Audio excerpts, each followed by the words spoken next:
We are live. Hello, gentlemen. Welcome to Hi. another show of the Red Cup Rants. Let's go, Word. Nate. Nate.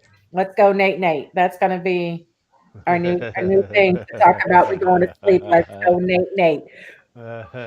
But how boy, y'all doing today? boy. I'm good. I had me a good Nate today, so I'm straight. I'm good. I had me a good Nate. I'm ready to go. Talk about these sports. I'm fully well rested like Nate was, so I'm ready. I'm ready to go. I'm just I saying, think Nate. I think Nate. Nate is still sleeping. He's got to be. He's got to be. He's Man, got look. It, like, it was funny, man. It was funny as hell, man. It was just like I was just like, wow, like. And Snoop didn't make it no better with the commentary, so.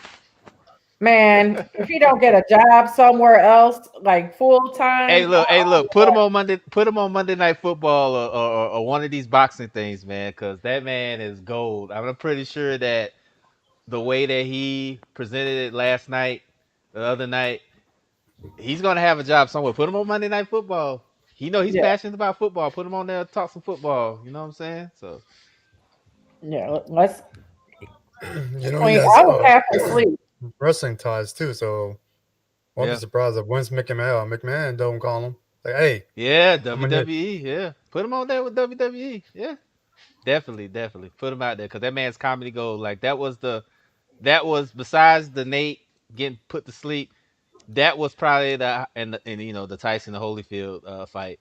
That was probably like one of the best highlights of the night was Snoop on the mic. Like he's already one of my favorite rappers. So I mean, just to see him, the way he transitioned from the rap game to the announcement game. I mean, somebody get this man a job. Get this man a job, man. He is And yeah, one. He is right. one Yeah, of. He is one of one. So yeah. ain't gonna find another one like him. Yeah, and he talked about singing hymns. Yeah, when he was singing the hymns, even my mother who doesn't really follow rap like that, she even laughed because he did the hymn thing, and she was like, "Yeah, they need to put him on the front of the mic." So yeah, definitely put him in front of the mic. I don't care what it is. Oh, and if you haven't go on YouTube and watch his voiceovers about Animal Planet, go watch that. Oh my god, those are hilarious. That will make your stomach hurt because man, it's one of my favorites. Like between him and Beast Mode, them two, they'll keep me laughing all night with their voiceovers. You know what I'm saying? I know everybody talks about Tony Baker, and rightfully so. He's the king of voiceovers, but Snoop, man, Snoop is like a close second. Yeah, but like I said, I was half asleep. But and then the knockout, I kind of woke up, and then the memes started coming out, and then I heard Snoop, and I was like, Well, if you follow on Facebook, I changed my profile pic. So yeah, I we might as well just go ahead and talk about this since just we over here talking about it. yeah. Let's just go ahead and talk about it because this man, the memes. I can pull all the memes, but NBA never box again. I'm You telling you, know, man. I'm the, telling you. the What up, memes Sean? were the best. The memes were the best part of the night. Yeah, it is. What up, Sean, man? Thanks for checking in with us, man. Big Sean out there. Uh, this And is my Kid, thing. what's going on? Yeah. What up, brother-in-law, man? We gotta talk about the game, man. Y'all Eagles made it close, but we'll talk about that later on down the road. So, It wasn't close. That was garbage time. Come on yeah, Well, but still, well, well. it wasn't. You know it. Stop trying to make him feel better. well, I didn't Tell watch the him game the truth. after halftime. I switched it because I was just like, this game's going to be a snooze fest. But I just saw the score. But they say the score doesn't dictate how the game played. But back to Nate.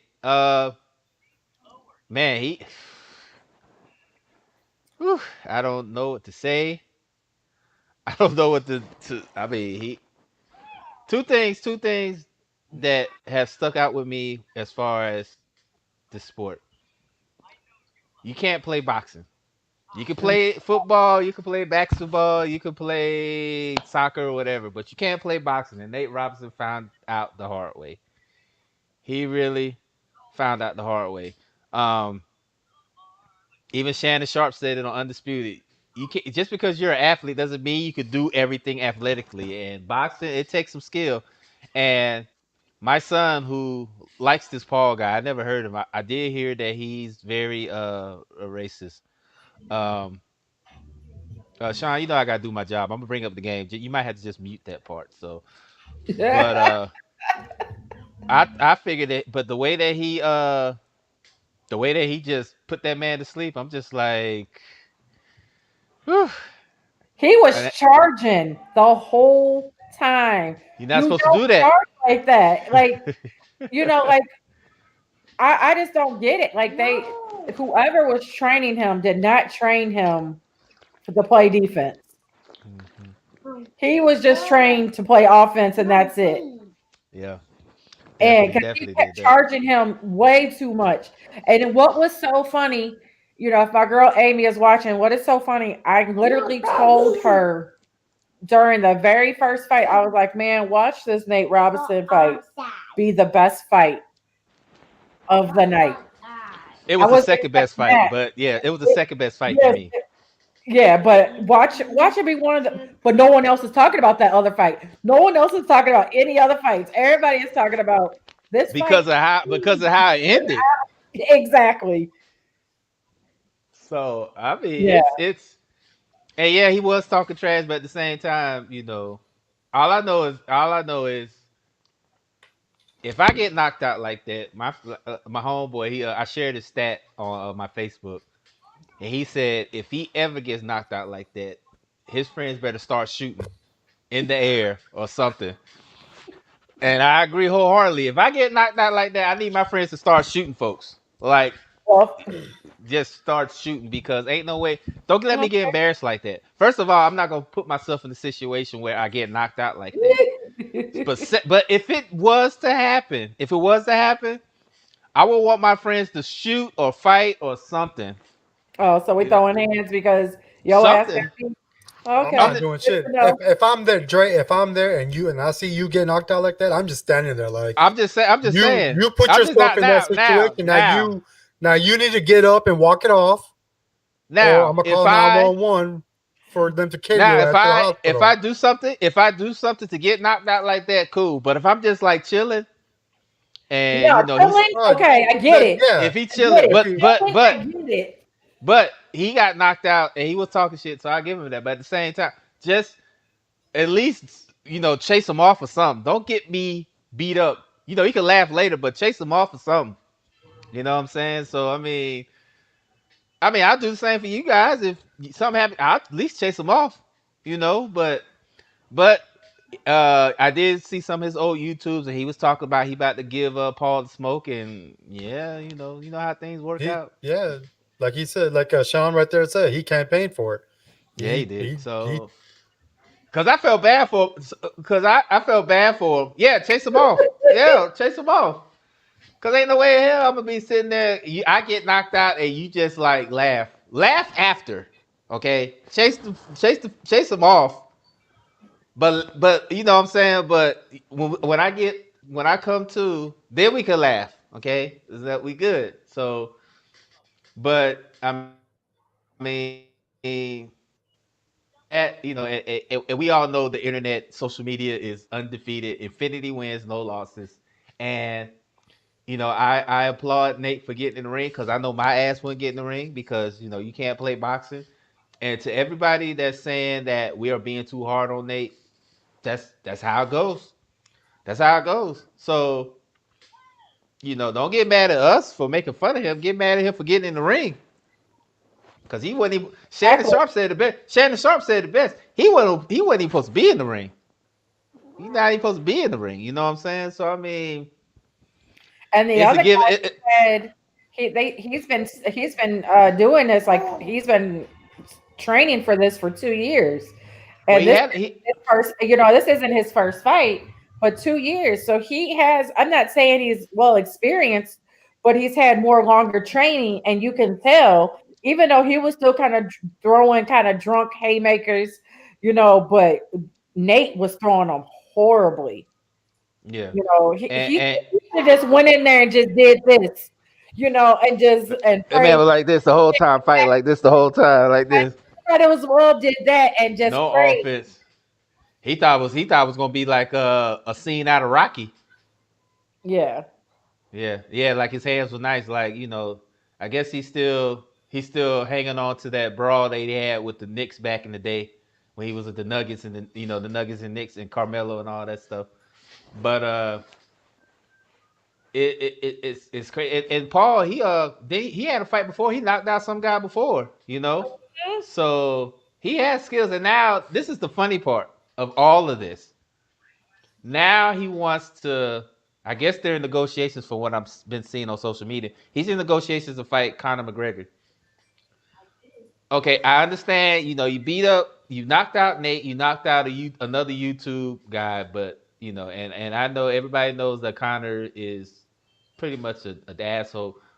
But that man fights for a living. He fights for a living. So If he some dies, lines, he some dies. li- some lines you don't cross. And if I was Paul, I would enjoy this notoriety. I would enjoy the trolling because you see he trolled him with the jersey and stuff. That's it.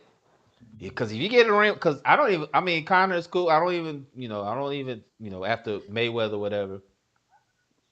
But I know my limits. So you might not want to get in the ring with Conor McGregor because Conor McGregor fights for a living. That man fights inside and outside the ring. So Right? yes, yes, yes, Byron. He was sent to see his Lord and Savior because I'm telling you. And then if you, I don't know if you saw this tweet, LaDonna. They said that he should fight Tank, and Tank retweeted it and said, "You trying to get that man killed?" So, Mm-mm. and we all saw what Tank did to Santa Did Cruz. Yeah, like did they forget what happened? Like it was a good fight, and then he gave killed that somebody. man gave that man an El Kabong. That's what he gave him. He went Nate. Yeah. So I mean,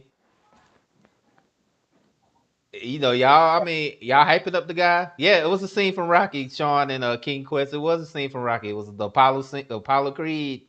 Yeah, you know what happened if you seen Rocky Four. So, If he but dies, he dies. I need all these YouTubers that follow this guy to chill out. Talk about he needs to fight Tank. He needs to fight Connor. He needs to fight whoever. Cause just because he's a nice celebrity tour. He's a nice celebrity boxer, but he's not a nice boxer. You know what I'm saying? And then he's calling out Floyd too. So I mean, this dude wants all the smoke. But come on, man. Come on, man. I'm gonna need you to slow down a little bit. Yeah, enjoy enjoy it. Enjoy your fan base. Enjoy your victory. Yeah, his fan base is toxic. And the crazy thing about it is my son follows him, and I'm telling him like, yo, you might not want to follow this guy because of the stuff he does and what he says. So you might not want to follow him, but he'll learn eventually when he sees it. But and that's not the other part. They only got paid $600 for this fight. And I'm seeing that they might have got paid 600K, but I'm sitting here thinking, I don't know if I would just take 600K to accidentally get knocked out. Like I You need know, to make sure I can remember something. Like I know I got paid, a good chunk, something. I don't know. I saw 600 when I read it from CBS, and I posted the article. It said $600.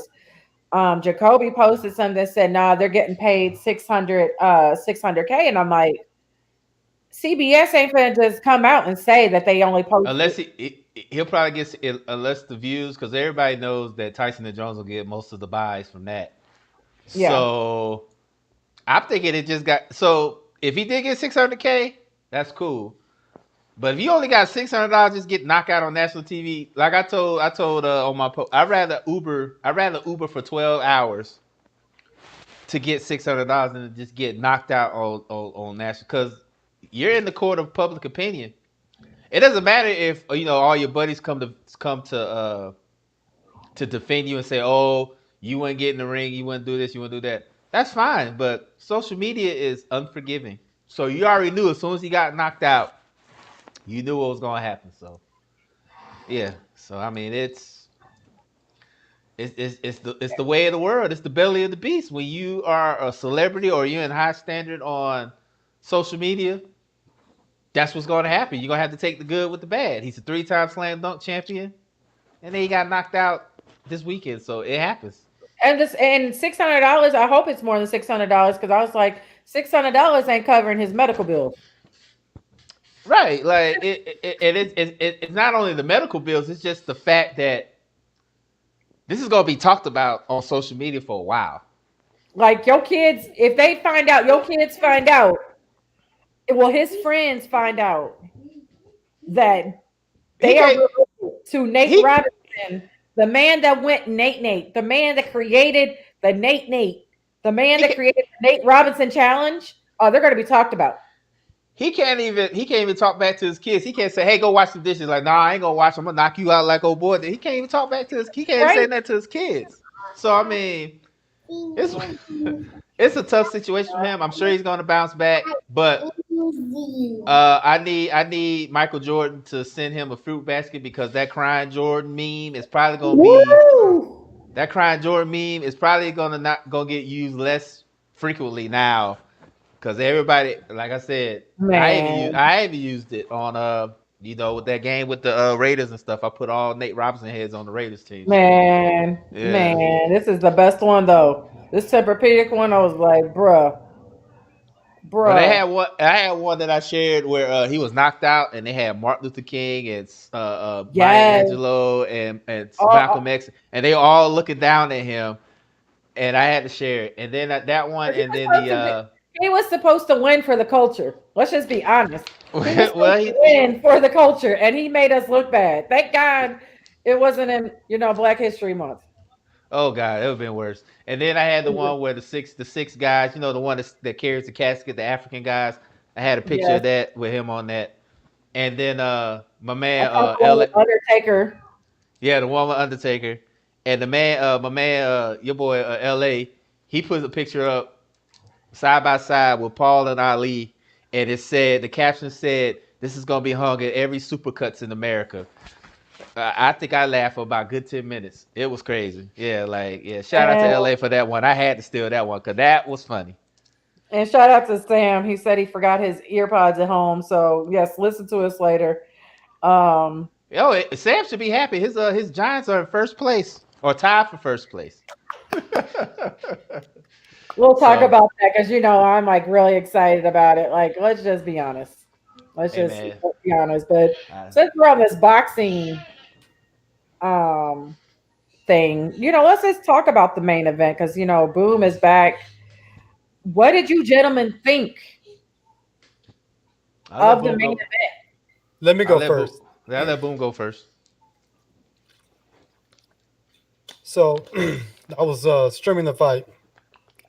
Every time I looked at it, it was frozen. I got those spinning circles. And then when it did, play out part of the fight, all I saw was Roy Jones holding Mike Tyson. Though basically the whole fight. And then when I was like, you know what, I'm not seeing anything, so I stopped it. When it was this all said and done, I went and looked at the highlights. That's exactly what it was.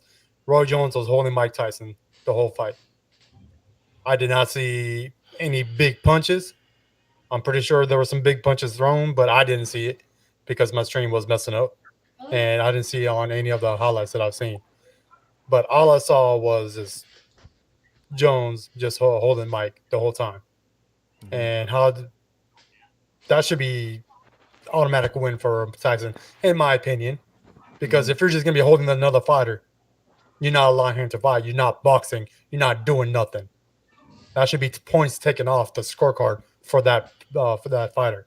So I think Mike Tyson should have won that fight. It should not be a draw.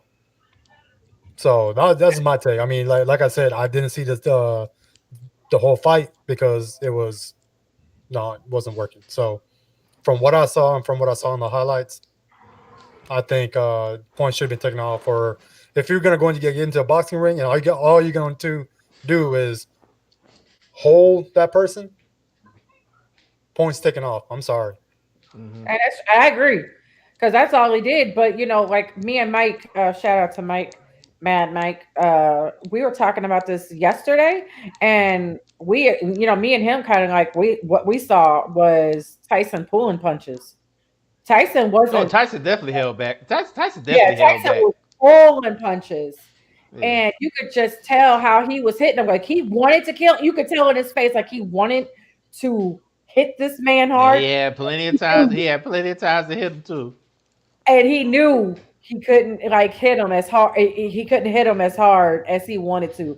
He was pulling punches all Oh night. yeah. But Yeah. you The know, whole after time, the yeah. first 2 minute round, you heard him. You heard Jones huffing and puffing on the side. That's when I knew. I was like, this man's not in shape as much more. Like you didn't really hear that from Tyson as much as you heard from Jones. You heard it like I thought they were going to pull out like an air tube. The oxygen mask, and Yes. the oxygen tank, the oxygen tank. Yeah. That's what it was. That's what it was. It's basically what it was. That's the exhibition. Like, Mhm. and me personally, I didn't expect a whole lot. Me being a Tyson fan and a Roy Jones fan, it was just the fact that you see two legends get in the ring.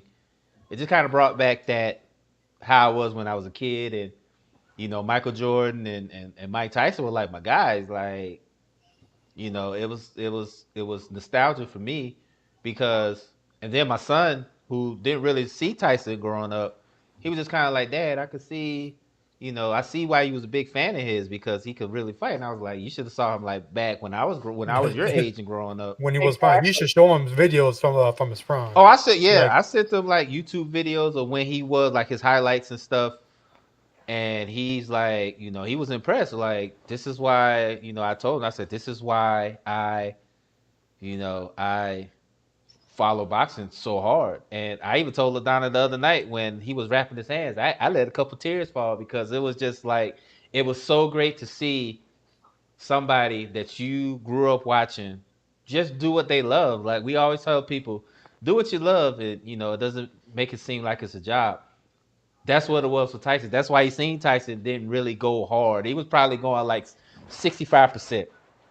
And that's still scary because it was a couple times Roy's eyes got big, and because He saw that this punch is he coming. saw. Like, If this was like 1995, 96, that'd have been a whole different story. And I wish they would have fought when I think after Roy's won the title in I think 2000 or 2001. They was Jay Prince. If you haven't read Jay Prince's book, he explains it in his book about how after Roy won the championship, they was going to set up this super fight between him and Tyson because Roy came out and said he wanted to fight Tyson. Like that was his, like Floyd had Oscar De La Hoya.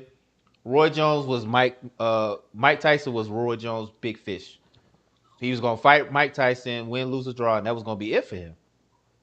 So then it didn't happen, politics and promoters and money, and then Tyson was starting to decline a whole lot.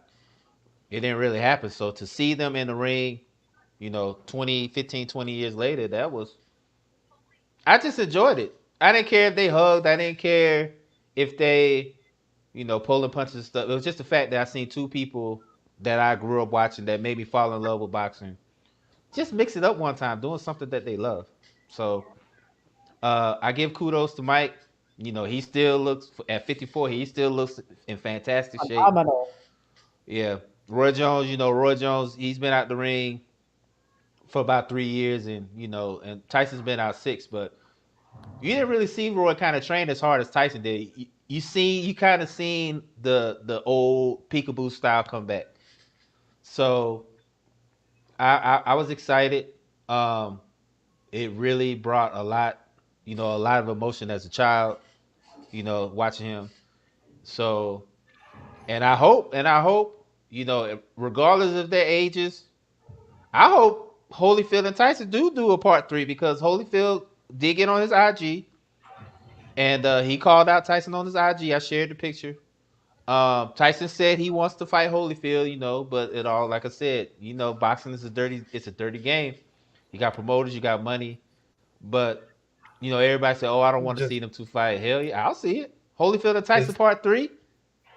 Yeah. Go ahead, boo. boxing has way too much politics for any good fight to ever happen. Mm-hmm.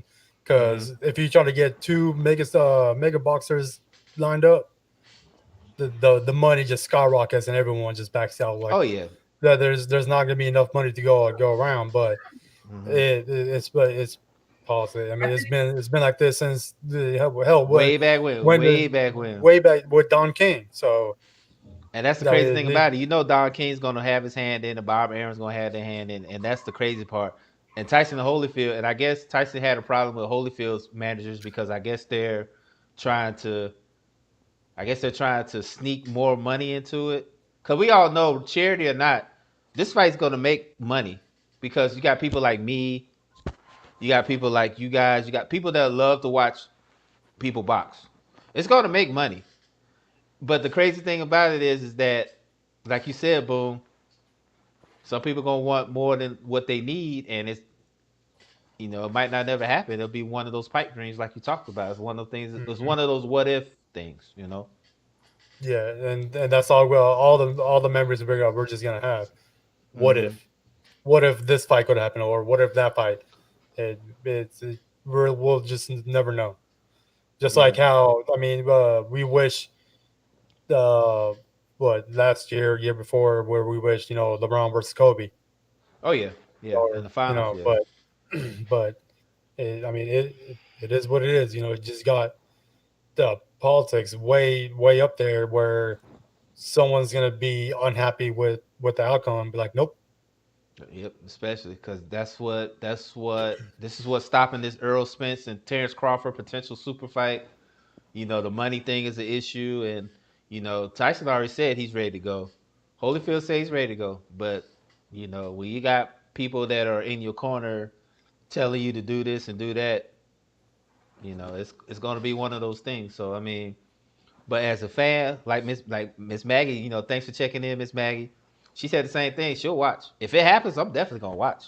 Even if I'm at work, I'm gonna take off because those two fights shaped my teenage livelihood because I was a big Tyson fan. I mean, I liked Holyfield because he was from Georgia, he was from Atlanta, but man, I mean, Tyson was that dude. Like he was to me, he was untouchable. Even after he lost to Buster Douglas, I still thought that Tyson was that dude. And everybody watched the first fight in I think in '95 or '96.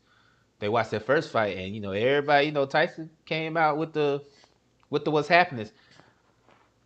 I'm not gonna say Holyfield cheated. A lot of people say he used his head a lot. I'm not gonna say that. I'm just saying that Holyfield just fought a better fight than Tyson at that point, and it pained me to say that because it was just like watching him lose to Buster Douglas all over again. It hurt my heart. But Holyfield, he came back from the heart defect or whatever, and he came back and boxed a good fight. So I can't say anything. All like you said, boom. Only thing we can do is hope that the politics don't get too, political. The money is right because they're going to make a lot of money because people going to actually, pay for this fight. And I hope it does happen eventually. We're going to need something, especially with everything's going on in this country. We're going to need something to kind of say, you know what, let me just forget about everything's going on in this country and just, watch Yeah, two guys, go at it that are pretty or legends in their own right. it's just not gonna be happening in anywhere in California because California is shut down. Yeah, yeah. I think the Niners just had their game, and it's a rumor they're gonna be paying. They're gonna be coming to Arizona to No, play the rest of their games. no, that's not a rumor. That's what's Oh, I mean, happening. it is happening. Yeah, because they're not Yeah, gonna be able to it is. play it in San Francisco. So Yep. it's So crazy there, that they yeah, there, saw. it's crazy that with all the numbers going up, Hmm. I'm so surprised NFL stadiums are allowing, or NFL is allowing fans at stadiums, even at 25% capacity. It ain't worth it. Still a big risk. Yeah, it is. It is. But people gonna do what they want to do, and it's unfortunate that it's happening. So hopefully, next month is a new year. So hopefully it'll bring great things. So, but that's all I got to say about the fight. I mean, I just thought it was, to me personally, I just thought, go down memory lane for a little bit. I think after the fight, I started watching Mike Tyson highlights. That's how big a fan I am of his. I just started watching his highlights because, I mean, everybody pretty much around our ages, that's who we grew up on was Mike Tyson. I mean, Roy Jones, Roy Jones came a little later in my life, but That was the first boxer I watched was Iron Mike. So I mean, who Yeah. doesn't like a knockout with with that especially much power? especially at the heavyweight division. Yeah, Hmm. and the way it does not with heavyweights where everyone says, well, they move slow, this that. Not Mike, Not Mike. not Mike was Mike, probably and the one. Go ahead, boom. he get down low too. That peekaboo Those style. oh man, So I mean, like I said, I had his game, I had all his videos, his highlights. Can't wait. You know, he's probably like I said, him, Michael Jordan, and Dion probably shaped my sports life when I was growing up. Because those three I will watch, or and Bo Jackson, I will watch those four, like Yeah. like every day. Like it didn't matter what they was doing, I was watching. They pretty much shaped how I view sports as a child. I was such listening to y'all. I was listening. I just want to say something real quick. I was listening to y'all about talking about promoters and everything, and I think what's about to happen is a lot of these boxers are going to start going the Mayweather route. They're going to start doing their own. You see what your boy did, Yeah, yeah. Canelo? Yeah, he left Golden Boy. Canelo did it. Yeah, he left Golden Boy, and I really think I have a funny feeling Crawford's going to leave Old Boy after the What interview. and he needs to because the way Yeah. Aram is talking about him, he needs Uh-huh. to leave. He needs to leave. And I think if he leaves, he's either gonna go independent or he's gonna go to PBC. And he knows over at PBC is Al Mhm. Heyman and Earl Spence. So yeah, I really think so. I think the promotion in boxing is dying. You don't really see a lot of big time promoters. I mean, you see Golden Boy and Top Rank and who else is there? Who's another company? Mayweather. Mayweather has his own promotion company and stuff like that. So and honestly, I won't be surprised if Canelo starts. You know, he starts his own company. You know, that's just how it Yeah, I is. wouldn't be I surprised. I think boxers are finally starting to be smart enough to say, you know what, I make 40, $50 million. I should keep all that money. I don't need to pay this promoter 10% or 20% or 30%. Because I think when Tyson had, you know, when King was Tyson's manager, that man was getting 30% of his profit. Yeah, So he was raping them. yeah. So I mean, if Tyson was making 30, $40 million a fight and it's a 30% cut, I mean who's fucking who here at this point? So and then the fact that Tyson went bankrupt because of it, yeah. I mean, it was other things too that he did, but that was a major contributor too. That's why Tyson tried to get his money back, and then you know, if you watch the DVD, he talked about how he beat up Don King at a hotel. Yeah, I mean, if you make me lose $300 million, I'm probably gonna feel some kind of way too and try to beat your ass too. Hmm. So yeah, I'm just glad his was it his weed business now, right? And He's five hundred killing it. thousand, $500,000 a month, not a year, a month. I'm glad it's doing really well. Yeah, me too. Because I might have to go. That's on my bucket list too. I want to go to the Tyson Ranch whenever it opens. It's supposed to open. It was supposed to open this year, but then Corona happened, so they pushed it to next year. So when they finally opened it, y'all better get y'all tickets or something because we going. Because he said he smoked before the fight. I was Yeah, like, hey, you do you? yeah, and honestly, I'm glad to see that he's finally exercising those demons because I guess they said he was suffering from depression and he gained 100 pounds, and boxing was a way for him to be. I know everybody talks about how he was trying not to go back. You know, he was going back to his old ways when he was boxing and stuff. I just see a man who's finally starting to get his inner peace, pretty much. To me, Yeah, and he lost 100 lost 100 pounds. pounds. Yeah, he lost 100 pounds by boxing, doing what he loves. That's why I say, like, everybody talks about why is he coming back? Why is he boxing? He's too old to box. That's not the point. The point of the matter is he's doing something that he loves, and it was helping him. It helped him beat depression. It helped him lose weight, and he was just having fun. Like you could tell, like y'all Yeah, said, he was pulling punches. He was having fun. He said that he's doing this for charity.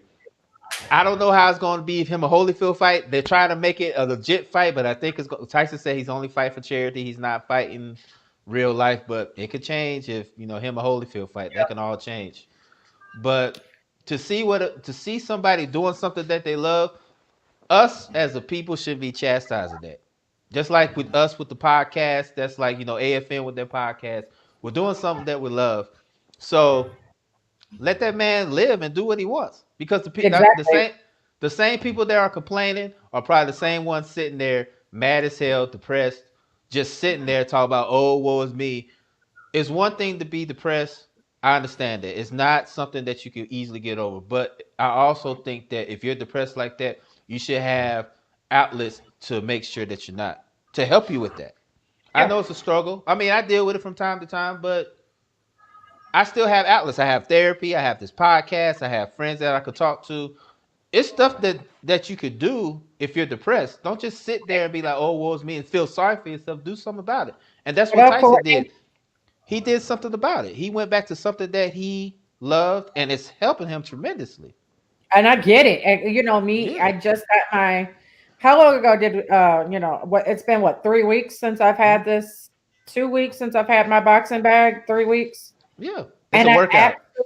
I absolutely love it. Like, this is probably the best workout that I've ever had. Hmm. And don't get me wrong, I have outlets. I have my husband if he hears me. I have you. I have other friends. Hmm. I You have got this Yeah, nephew. You I show. got hear you. you got nephew. You got Tyreek. Even though he You gets on are, your nerves, you got Tyreek. you are the king of half listening, and everybody knows this. That knows. Um, but my thing is that right there. Now I get why other people were saying, "Oh my God, like you're gonna fall in love." I fell in love with it instantly. Like everything I was thinking of, like sitting here thinking, like, you know what, I really don't like this, and I punched the bag, and I like it. I like literally punched it out, I'm telling you. and I'm telling you. it When was. I was in, So I understand, so I get it. hmm I get when it. I Oh, we don't talk about the Mingles and about the we was three in minutes. when I was in Florida, I went to I took boxing classes in Florida, and it's a workout. Like you get in the ring for 3 minutes. Even though we wasn't sparring, we were just kind of mimicking the moves. Those are the longest 3 minutes in my life because I was like, oh, 3 minutes, I could do that, man. By the about 2 minutes into it, my t-shirt was wet. It was I was sweating really hard and I was breathing heavy, and I was like, that felt 3 minutes felt like 30 minutes. That's what it felt like. I'm doing 5 minute intervals, but I'm not doing the whole footwork thing. But I am punching majority of the time, Yeah. and I'm not taking a break. If I do 5 minutes, I'm punching some kind of way on it. So I get it. And oh my God, but I don't have my gloves on just yet because I'm just using my wrap. Yeah. And Yeah. so when I put a gloves on, It's I know it's totally different. But it's, man, oh yeah. it's the best feeling in the world. And And I Byron, you said it. Your hand, because I'm telling you, I was so ready to take them gloves off because it felt like I dipped my hands in cement. That's what it felt like, because you're constantly moving, and you got your boxing coach there. He's like, "Don't stop, until you hear the bell." So I'm waiting for the 10-second bell. So when I hear the 10-second bell, I'm like, "Oh shit, it's almost over." And then I had to do that like 3 3 minute rounds. Like we wasn't hitting each other. We were just kind of like mimicking like shadow boxing, but those 36 minutes felt like weeks. And when you're finally done, you have your cool down and you get home, you feel it. I yeah, didn't want, and I had to go to work the next day because I was in the military, so I had to be to work at 6 o'clock. I didn't want to get up. I wanted to lay on the couch, and I was like, I can't get up. Like, your whole body feels, but if you stay with it. It's a good workout. And when the Rona clears here, there's a boxing gym down the street from me. When the Rona clears, I'll probably add that to my routine because I'm definitely gonna jump back to it. I I, still I got my think gloves. Hmm. I think I worked out Friday. Yeah, Mm-hmm. because I told you I worked out Friday. I didn't work out Saturday, and I didn't work out Sunday. And I was like, man, do you know? I was like, when I went and worked out yesterday, I felt it. Just that little bit Yeah. of break, I felt it, and I was just like, oh my God, I cannot Your take hand. 3 days. Okay, now I Yeah, was like kind of sluggish. I was like punching, and I was I'm like, telling you. and then I'm feeling like I'm a, Uh, it felt like right Roy Jones was that night. Like if I really did. your arms, your shoulders, like your whole upper body is just like Yeah, you're in pain, but it's good pain. yeah, Yeah, it's because you great. got to. Because every time you drop your hands, the coach will be like, "Put your hands up," and your hands are like this the whole time. So it's your forearm, your hands, your shoulders, everything up here hurts. Yeah, But it's a good hurt. So when I go back, when the Rona starts to die down a little bit, I'm definitely gonna go check out this. It's called Knockout Gym, and they offer classes like on Monday and Tuesdays and stuff like that. So I'm definitely gonna jump on that, add that to my routine because, like I said, I was doing it in Florida for a couple months, and yeah, I was in fantastic shape because I did the military PRT and all the physical readiness. yeah. Boxing will get you right. Trust me, it'll get you right. So yeah, I'm so doing I applaud, like I said, I applaud Nate. I applaud all those guys that box because those 3 minutes feel like 30. Feel like an yeah, hour almost. yeah, and I get it because, like I said, I'm doing like 5, and I'm like looking at the time. I'm Yeah. you wait like, for but that 10-second bell to go off because you like, oh yes, 10 seconds. then then of course between time I'm over here doing fake jump rope. I'm doing I'm telling you. place. I'm doing stuff in between to keep my heart rate going, and I'm like, Yeah, but I'm it's doing it's it's a cardio. workout. Definitely a workout, man. Like if you want to get in shape fast, some fantastic shape, box for about a good 3 or 4 months. You'll start seeing some results. Because like I said, I was in fantastic shape, and I'm I'm getting definitely muscles. going. Yeah, and I'm definitely going. And it works your cardio. It works your stomach muscles and everything. I'm telling you. They Yeah. finna y'all about to see these guns.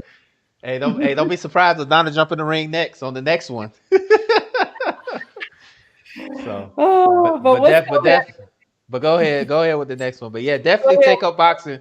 Definitely take up boxing if you want to get in shape and have a good workout. Because I'm telling you, it works wonders. But Yes. So, no surprise. We'll just talk about this real quick. Cowboys lose again. Hey, Boom. You want to talk about it? Boom. What's there to talk about? that y'all going to get a high They're- draft pick. Mm. What, and to We're number waste it? 4 right now. And We're number 4 Well, right now. I mean, okay. Can I ask you guys a question? And maybe this is just a rumor that I've heard. This is what I've been hearing, and maybe you can clarify this. The rumor is that Jerry is gonna either he's gonna stand pat. Where y'all 4 or 5? Y'all 4 or 5 in the order. 5, 4, right? I heard that he's gonna let Dak go. He's gonna not resign Dak. That he's gonna try to convince the Jets to get him the number 1 pick so he can get the dude from Clemson. So That's it's a not rumor. true. Okay, That's so that's not the true. rumor. Okay. They Because absolutely The Twitter game is strong and it's picking up steam on the Twitter universe. So, yeah, but it's me they personally, I think oh, I think they'll be stupid if they let that go, injury or not. They are stupid to let him just walk like that. So, but honestly, I Jerry's won't Jerry. be surprised if that even happens. So, but Jerry's not in charge no more, right? It's Steven, right? Steven's in charge. So it's Shit, Jerry. that's even that's what they say. But we all know who pulls the strings back there is fucking Jerry Jones. So He you needs to think Jerry? fucking You sit think so? down and You think Jerry's crazy enough to pull something like this? fuck yeah, he is. I think he is. I think he is to a degree, but it's not going to happen just due to the fact that they've already been coming out like saying he's our guy, he's our man, and you know how he's loyal. I I, will I, say, out of all the owners, Jerry is loyal to his QB. you see how long You he know, had Romo. and You see how like long he had Romo. exactly, and even coaches, because like I was even talking to somebody yesterday the other day they messaged me and they said, "Do you think McCarthy's going to go anywhere?" I'm like, "No, McCarthy's going to still be there." Did he just sign like a 4 or 5 year deal with you guys? Yeah, Or yeah, 4 or 5 years? he did. Yeah, So, he's not going. He's not going anywhere. No, Mike he's just, McCarthy's and it's not only going. his first year. Yeah, Mike McCarthy's not going anywhere. I said if we can hold on to the clapper for 222 years, then we can we're going to keep Mike McCarthy more than once. Right. And so That's how. Don't get me wrong. If it happens, I wouldn't be shocked, like my husband said. But do I think it's going to happen? No. Okay. I just wanted to put that Yeah, out there and because, like I said, I've been on Twitter and it's starting to pick up steam.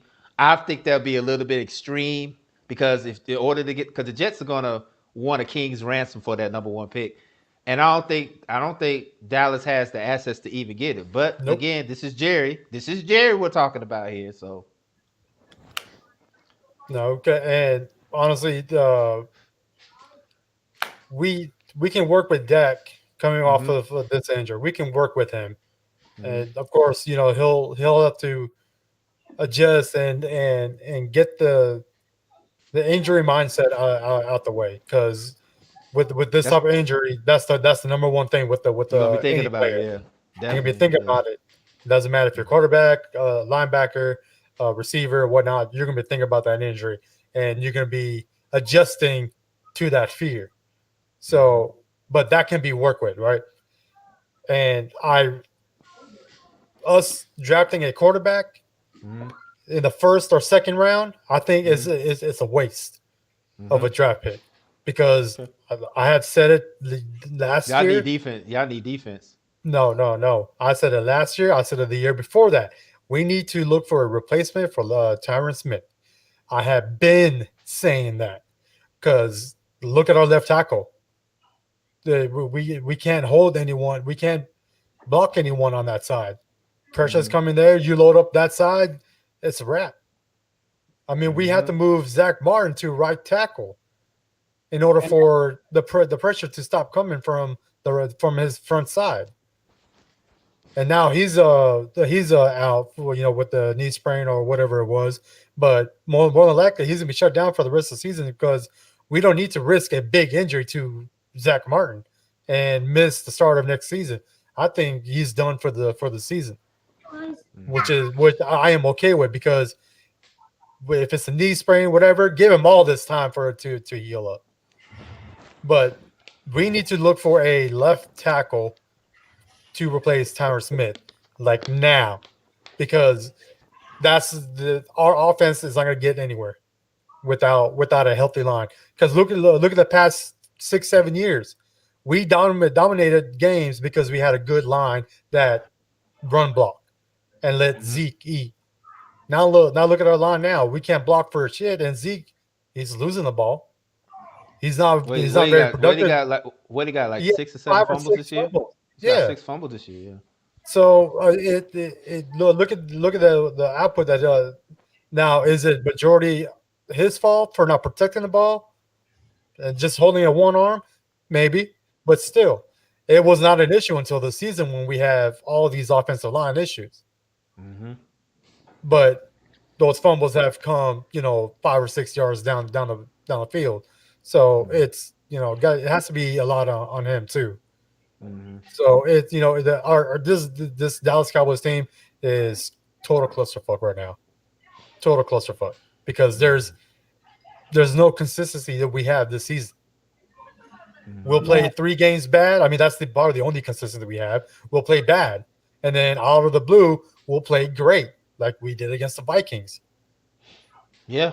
It, I oh, didn't it, expect it, that one. I didn't expect it, that one. yeah. So this team is completely turned around. They don't know what the hell they are doing, especially the players. Like my biggest complaint right now with the defense is the communication between the secondary.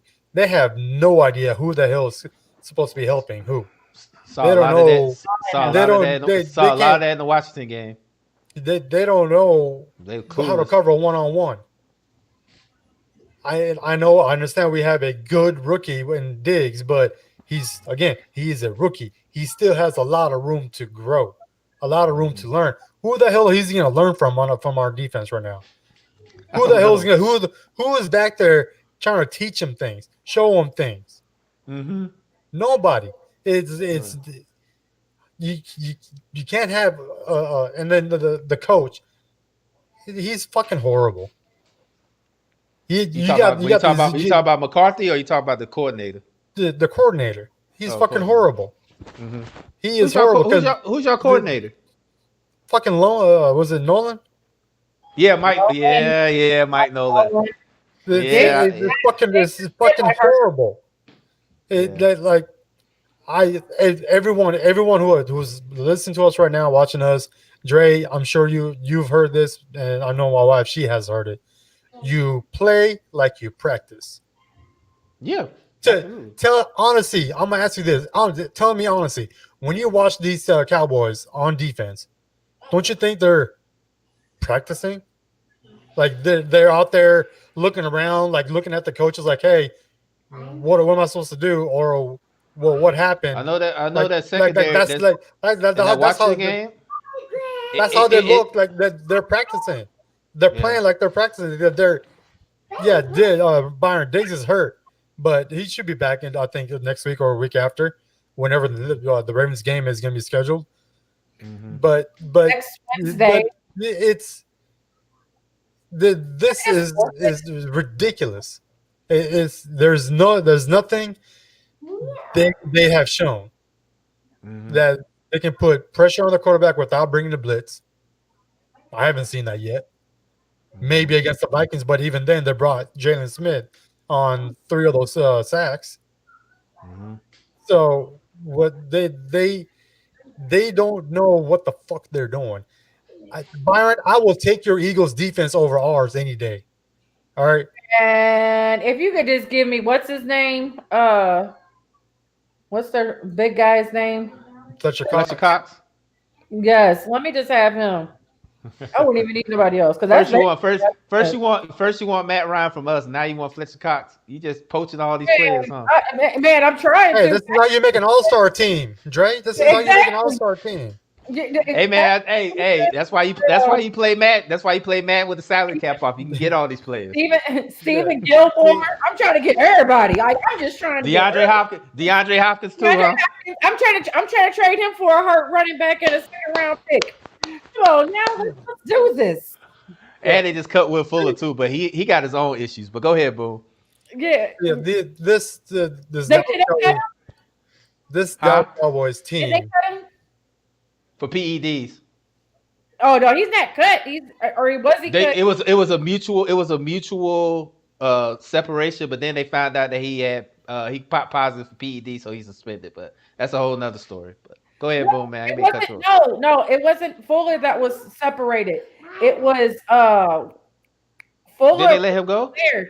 No, it was oh, I'm gonna have to Google this. It was he's the other light skinned guy that came from You talk Florida. about Still? You talk about Stills? Stills. Kenny Stills is the one that were let go mutually. Fuller is the one that got suspended for 6 games. Oh, okay. Okay, Okay. Just got you. because we're light skinned doesn't mean we all look alike. That's all I'm going to say there, Dre. That's all No, light. I just wanted to make sure that it wasn't him because I know he's suspended. But Uh, go ahead, Boom. We ain't mean to cut you off on that. But my go bad, ahead. my bad. This Dallas Cowboys team is fucking horrendous. Like I said, they don't know what the fuck they're doing. Like I was like my going back before the season even began, giving them a prediction of 7-9 was very modest. That was a very high expectation, and y'all laughed at me for saying 7-9 because my wife and a few other people said Cowboys are gonna go 10-6, and I said where, and then they asked me the same question: where do you see those 9 losses? Well, we're sitting at 3-8 right now. But did you predict that Dakota was going to go down and get hurt? Even with Dakota, I was not expecting it to be 10-6. With Dakota, I was expecting it to be 7-9. Dakota And makes a big. now with Dakota gone, we're gonna be worse than what I had predicted, which is understandable. But even with the Dak, 7-9 was very moderate, was very high. Because even when Dak was played in those 3 games where he played very well on record-setting pace, if he didn't get hurt, It is our still defensive coordinator. we were still losing games. So don't say because we lost Dakota this side. No, even with Dakota here and him on the record-setting pace, we were still losing games. I'm not We saying were still losing games. So we could have lost. We could have still had 10-6 with Dakota. I'm just saying. No, That's that was all not I'm going to saying. happen because y'all. So where No, do you guys go? So where do you guys go from here? Y'all gonna have a high draft pick. we What do you we need see to it? Where do you address. see? Where do you A, see you guys going for 2021? I would well see. I don't know what the fuck Dallas Cowboys are going to do, but what I think that needs to be addressed going to 2021 season is offensive line, secondary, Mm-hmm. and then defensive line because though in that and I think it's gonna be it needs to be in that order because if you get an offensive line that will cover or take over Tyron Smith's spot, we're gonna be good. Now you get secondary that can cover people down the field, we're gonna be good because that will keep the quarterback from throwing the ball, make him hold the ball longer, gives the defensive line to get the pressure. Mm-hmm. And then once we do, get to that third step, taking care of the defensive line, our secondary don't have to cover, cover twos or cover threes. But they can do one on one, and they have help on either side, not Mm-hmm. just one side or the other. So and So I think that it needs to be in that order. We need to get it all offensive tackle, and then we need to work on secondary. You get a corner, a veteran good corner, or a safety that can coach up the young guys because it's different when a veteran player coaches you up versus a coach coaching you up. There's a mm-hmm. big difference because that coach may not have played in the last 5 6 years, but the veteran player on your team that's on the field with you coaching you up, it is different because he knows what you're trying to do, but then he'll correct you to do it the right way. Mm-hmm. So that is going to be key. So that's what I think. I don't know what the fuck the Cowboys are thinking. That organization. Now, everyone knows Jerry Jones needs to fucking step down as GM because even though Stephen Jones said I'm calling the shots, I'm gonna be drafting players, this that bullshit. Jerry Jones still pulling strings from. That's why I asked y'all about the rumor and stuff because I mean Jerry has known to do stuff like that. That's why I asked y'all.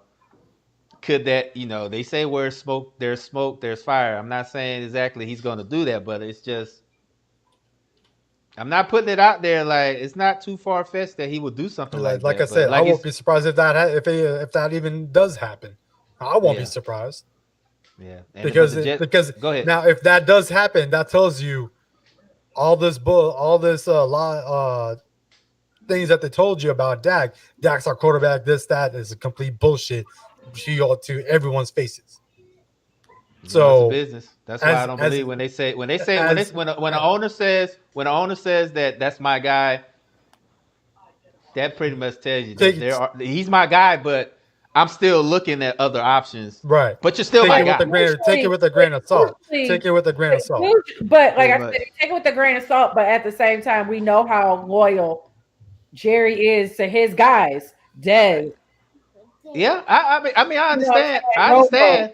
like his guys, he's very loyal to. So, like I said, I can see both sides. Um, Yeah. and then from what I'm hearing, this draft is going to be full of tackles. So we should have a plethora. So that'll probably be your first. So that'll probably be you guys' first pick in the draft is get Yeah, a guy to be Tyron Smith, basically his successor, basically. yeah. Makes sense. Makes sense. Makes sense. But like I said, I'm not gonna be surprised if I wake up and Trevor Lawrence is in a Cowboys jersey. I'm not saying it's gonna happen, but like I said, it's business. Like I mean, I remember what Toronto did to DeMar DeRozan and said, "Oh, this is our guy. We're going to keep him." And then next thing you know, he's in San Antonio. So I understand loyalty. I understand these owners say all the right things, but we all know the NFL is a business, and it's a "what have you done for me lately" league. So consider the fact that Kansas City and Pittsburgh and that team from New Orleans, all those teams are in the arms race right now. That's why even Green Bay. That's why you see stuff like this happen. I'm not saying Dallas will do it, but somebody's going to try to talk to the Jets to get that number one pick to get a quarterback, and Oh yeah, you know. the Jets are going to want a king's ransom for that draft pick. I just hope my Falcons don't do nothing crazy like that. I'm not trying to give up the farm. Just can have Trevor Lawrence. Yeah, yeah. I pretty much. I think Sam Darnold's time in New York is probably up. He'll probably be like Blake Bortles and who's the other guy that they just cut? I don't know who the other one, but he's probably gonna be like Bortles and just be a Blaine Albert. Blaine Gabbert. He's gonna be a Yeah. backup somewhere. I think Darnold's time is up. So especially the way that your boy's playing in Buffalo right now. Yeah. Man, he over there killing it. But no, nobody want to hear that from me. I was just on his bandwagon for a minute. No, I like Josh Allen. I just No, I figured know that you. I'm I talking just about others. yeah, because I There wanted are him to others out there. Yeah. the only thing I wanted with Josh Allen is throw more and run less. And that's what he's been doing. He's been yeah, pretty He much. it seems like right now he's just running when he needs to. That's it. Pretty much. And then of Yeah. course when there's an open land in front of you, 5-10 yards, take it. That Definitely. 5 years, 10 yards is better than you trying to stand back there and throw, get hit hard, where you can get Yeah. 10 yards easily and slide. Yeah. And consider the fact that if it wasn't for the way Mahomes is playing or Derrick Henry's playing, he could be a even Aaron Rodgers, he could be he's in the MVP conversation, but the way those guys are playing, especially Mahomes is the way he's going. If he doesn't get hurt or he doesn't have a bad game, he's going to win it again. He's going to win Last MVP year he again. was Oh, last year he was here, Hmm. Mahomes. This year he's like up here. He's the best Like quarterback in the league. He's the best quarterback in the league to me. I mean, He's now see you brought up Mahomes. I do have a question for you. Is Mahomes that this great, or is it the receivers around him that make him that great? It's a combination of both. It's a combination of both because Patrick Mahomes is bucking every quarterback myth that you have to play a game a certain way to be great. They always say you're not supposed to throw off your back foot. You're not supposed to throw sideways. You're not supposed to throw across your Across the body on the body. opposite side of the field. Patrick Mahomes is doing that and it's making it look easy. And it's like the first pass he did to Tyreek Hill, the 70 yarder or whatever. That was just 75 yards. 75 yards. 60 of the yards just came from the flick of the wrist. And Tyreek Hill, he did all the other stuff, but yeah, I think it's a combination of both, and it's also another factor. The quarterback whisperer, Andy Reid. Andy Reid, you see what he did in Philly with McNabb and Kevin Cobb and all those guys. He's the reason Kevin Cobb got 80-90 million dollars. You know what I'm saying? So I mean, that's another factor as well. You got a guy, and I gotta give a shout out to Eric Bieniemy as well.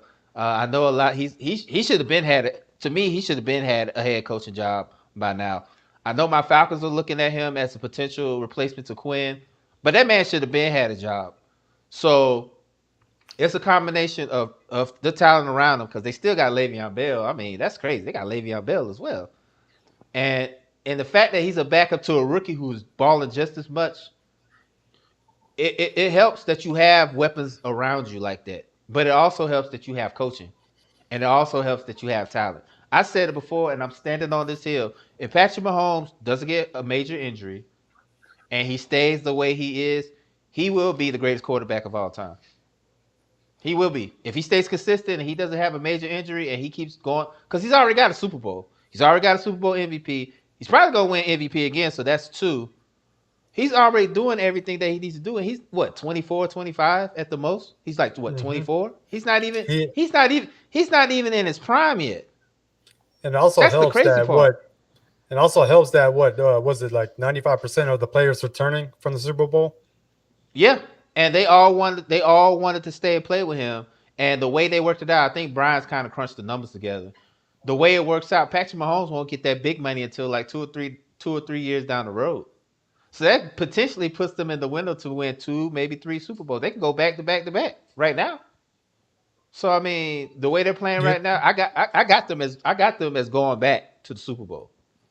I mean, yeah, everybody knows that Pittsburgh has the better record or whatever, but I think if Kansas City, because Kansas City and Pittsburgh are going to be in the AFC Championship game, it all depends on where they're playing. And then even if it don't matter if it's Pittsburgh or Kansas City, Mahomes can play. You see what he did in Tampa against who's arguably the GOAT right now, Tom Brady. He went toe to toe with Brady and beat him.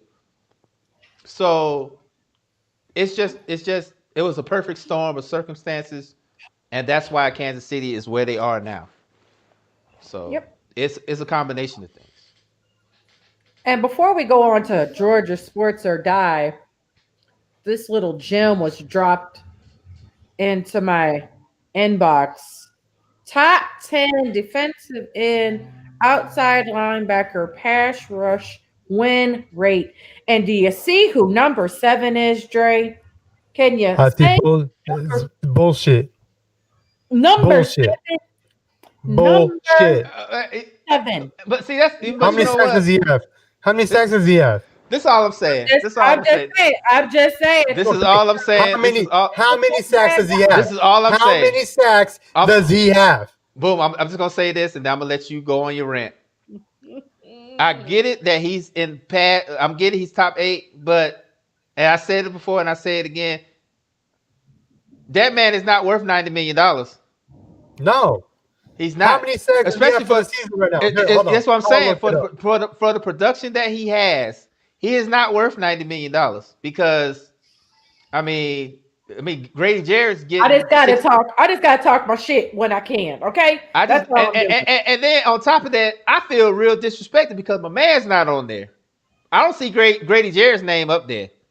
They disrespecting my man right now. They didn't put some respect on Grady Jarrett's name. See, but don't catch his hands too. Hey, look, like I said, he only get paid $68 million, and right now he's probably the best defender on our line. So He is. So, and considering the fact that wasn't DeMarcus Lawrence a first round pick, second round pick, third? What round did DeMarcus Lawrence get picked, or the mist as Boom calls him? When did DeMarcus Lawrence get picked? I thought he came out the second, but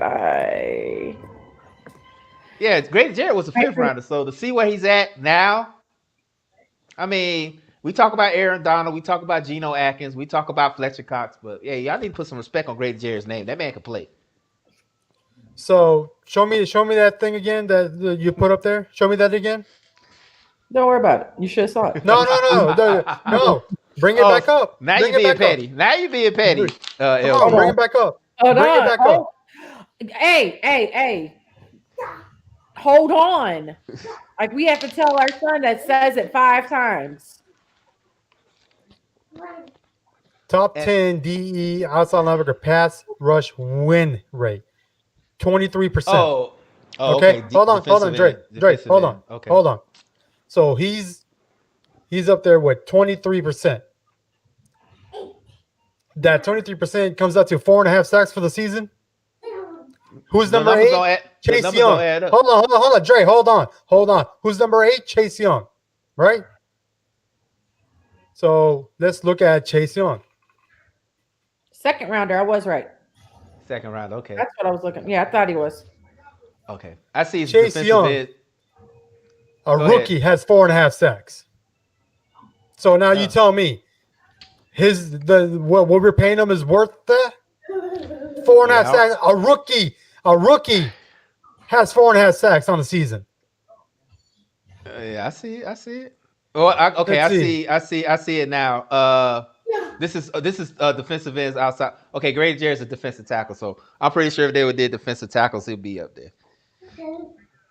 So now, and then also looking at tackles, Chase Young has 21 solo tackles, and D-Law has 23. Just 2 more. That $90 million. How can you even defend him? How can you defend him? You can't. This is good. This is going on 2 years right now where he has not produced before he signed that contract. People defend Mayweather, and so I can defend whoever the hell I want. Mayweather backs it up because he wins fights. D-Law does not win fights. He does not win. You defended Romo for years, and where has he gotten us? Nowhere.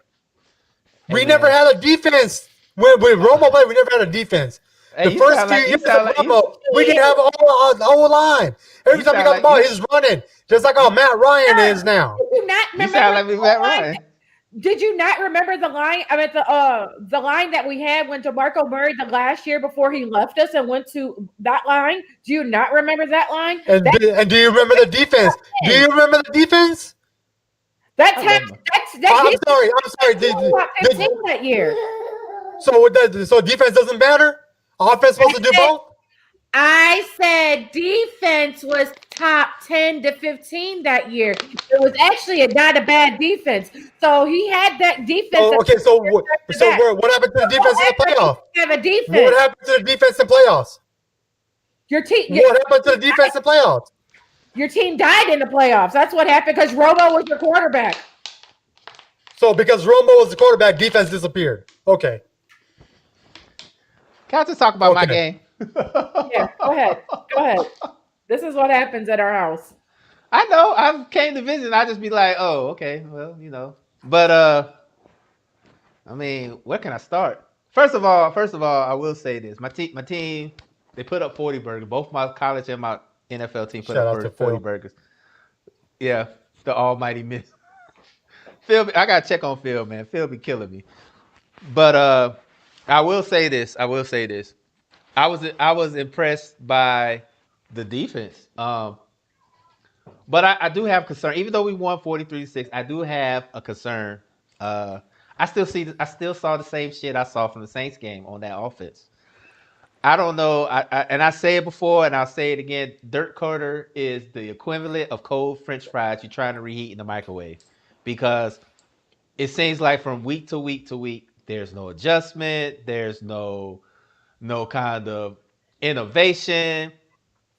It was just like he was running the same plays over and over again. And I'm like, if the Raiders wouldn't turn the ball over so many times, we would have lost that game. Matt Ryan had a decent game. He had 185 yards, 2 touchdowns. He went, I think it said 23 or 30 or whatever. And then the interception, that wasn't his fault. That was just a good play by the defensive back deflecting it or whatever. And then we didn't have Todd Gurley. We didn't have Julio Jones. And we still won. But I'm gonna need this offense to get it together, because who comes in town this week? The damn Saints. And they already talking shit because they beat us pretty badly in New Orleans. They already talking shit now.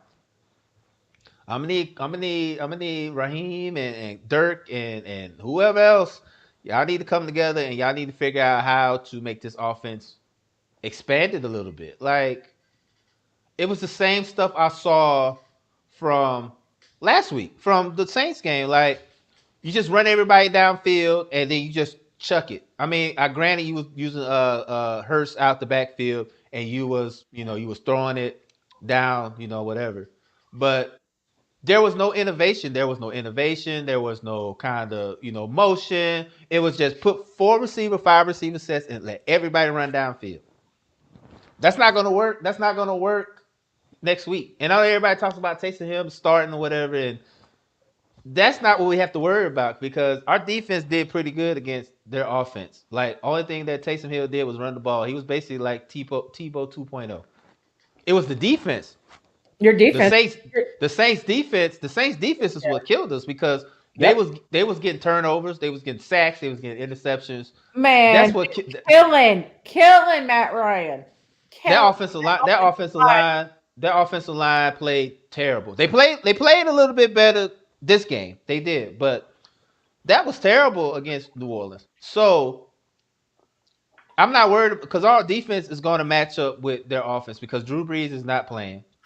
He's not playing. So, and we pretty much, after the second half, we kind of held them a little bit. They didn't really score a whole lot in the second half. But it's just the fact of the matter is, the Saints defense was playing so well. The Saints offense was getting a short field. That's like, you giving them a short field with guys like Kamara and Thomas back there, even with Taysom Hill being the quarterback. You give your opposing team the short field, they could go. They have a whole range of playbooks that they can go to get to the end zone. So I'm gonna need the offense to get it together. I need Dirk to figure out how to, because all the defense did was start teeing off. They were teeing off because even LaDonna, I'm sure LaDonna, you watched a little bit of the game. You saw how when they was lining up, you already knew what was going to happen when you put out those 5 receivers. They was just gonna get. There was no. Todd Gurley, even though he didn't play, there was no receiver passing out the backfield, and everybody knows Todd Gurley is a great pass catcher out the backfield. They didn't even use that. They didn't even use that. Brian Hill, who had a pretty good game against the Raiders. They didn't even use him in that first game, and I'm like, why not? To come out the backfield, to pass out the backfield. That's a whole nother wrinkle to because it was even worse when we got down. When we got down, it got even worse because they knew we had to pass. So what did the How many defensive coordinator times did do? they run? How many times did they run the ball in Seven, the Saints game? Yeah, six, 7 times, seven yeah. times, I know seven it times. floats in.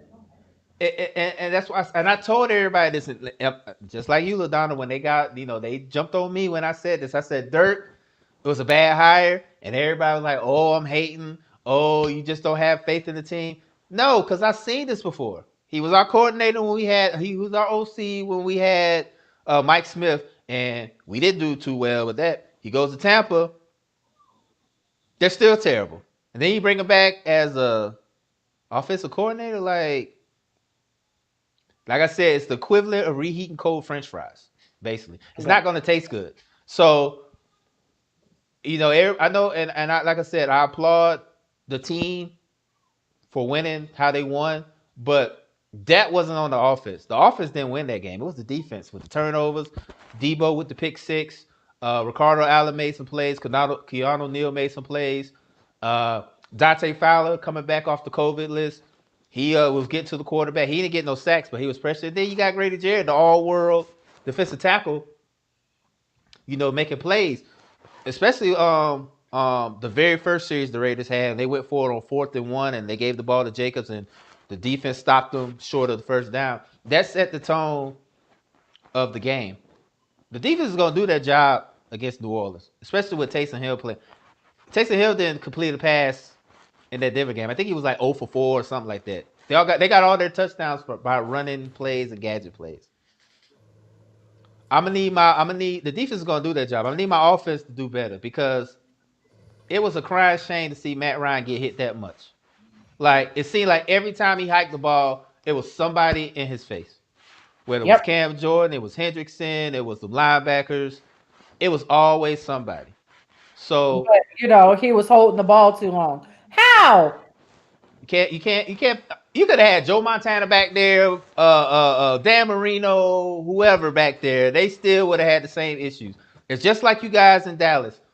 If you don't have an effective offensive line, your offense is not going to do a whole lot.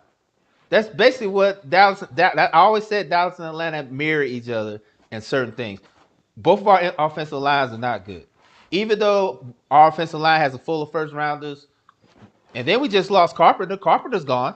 He's probably gone for the season because I think he injured his ankle. He's probably gone. I mean, they carted him off the field. He might be gone. So we got to put somebody else in there. So Dallas and Atlanta kind of mirror each other as far as the same deficiencies on our teams. Both of our lines are not that good. Um, our secondary, they make AJ Terrell, he's making me well, he's not really making me eat crow. He's making a lot of people eat crow because he is probably if it wasn't for Chin from Carolina, he would be defensive rookie of the year if it wasn't for Chin out of Carolina. Because that man, he's been graded the highest rated rookie cornerback this season. So he's definitely making a lot of people eat crow. And I love that matchup that him and Ruggs had. That was a little Alabama Clemson thing, you know what I'm saying? So I like I said, it was a dominant victory. We put 40 on a very good Raiders team. But we gotta change something, man, because if we play like we did against New Orleans in New Orleans, it's gonna be an easy win for them. And I hate to say it because I don't want my dad to talk no more shit to me.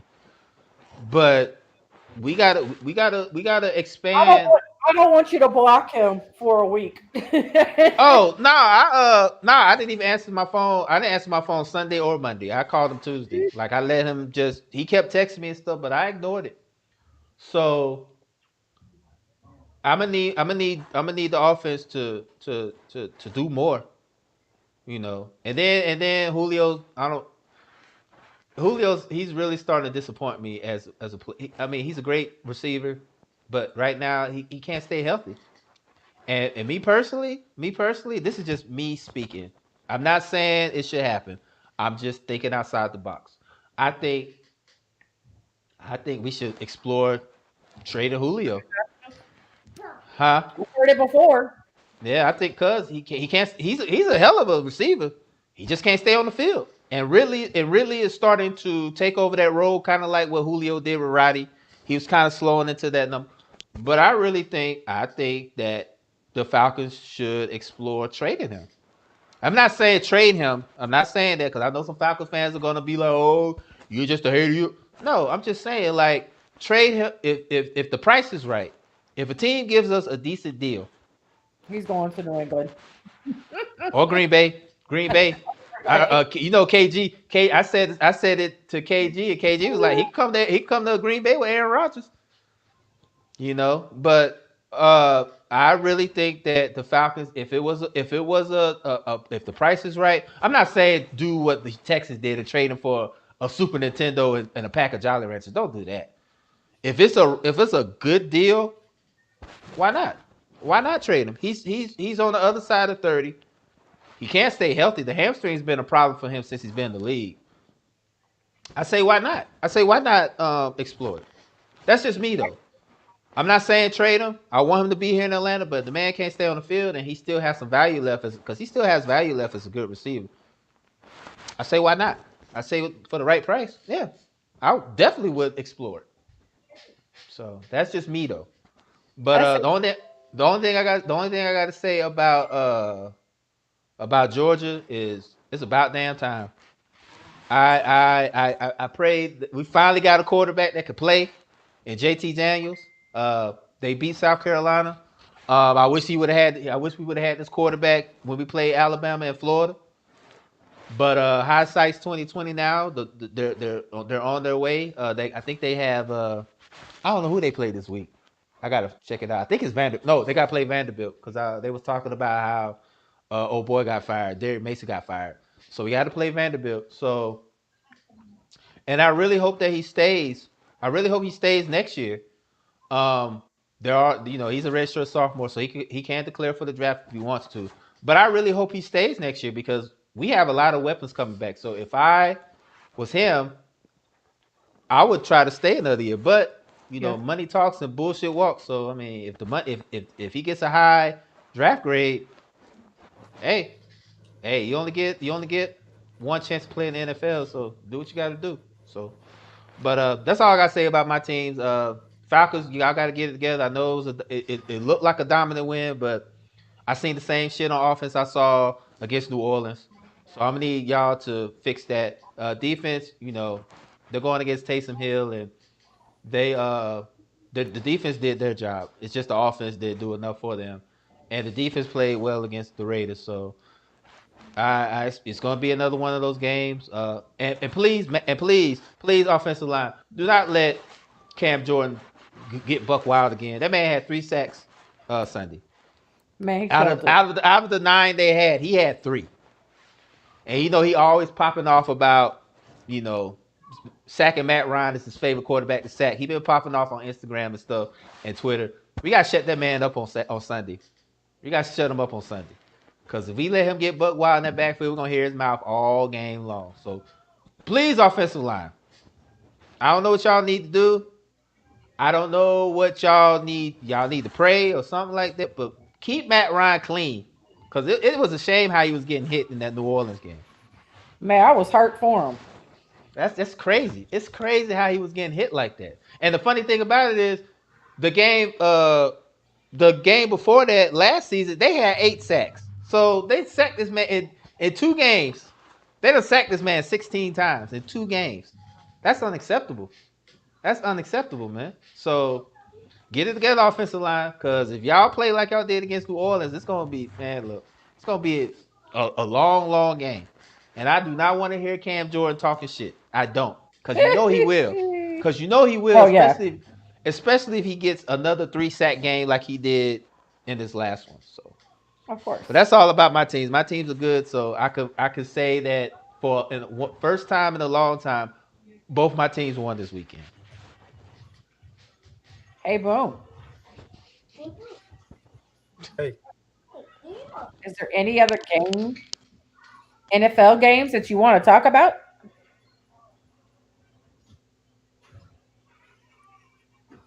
Hmm. Hmm.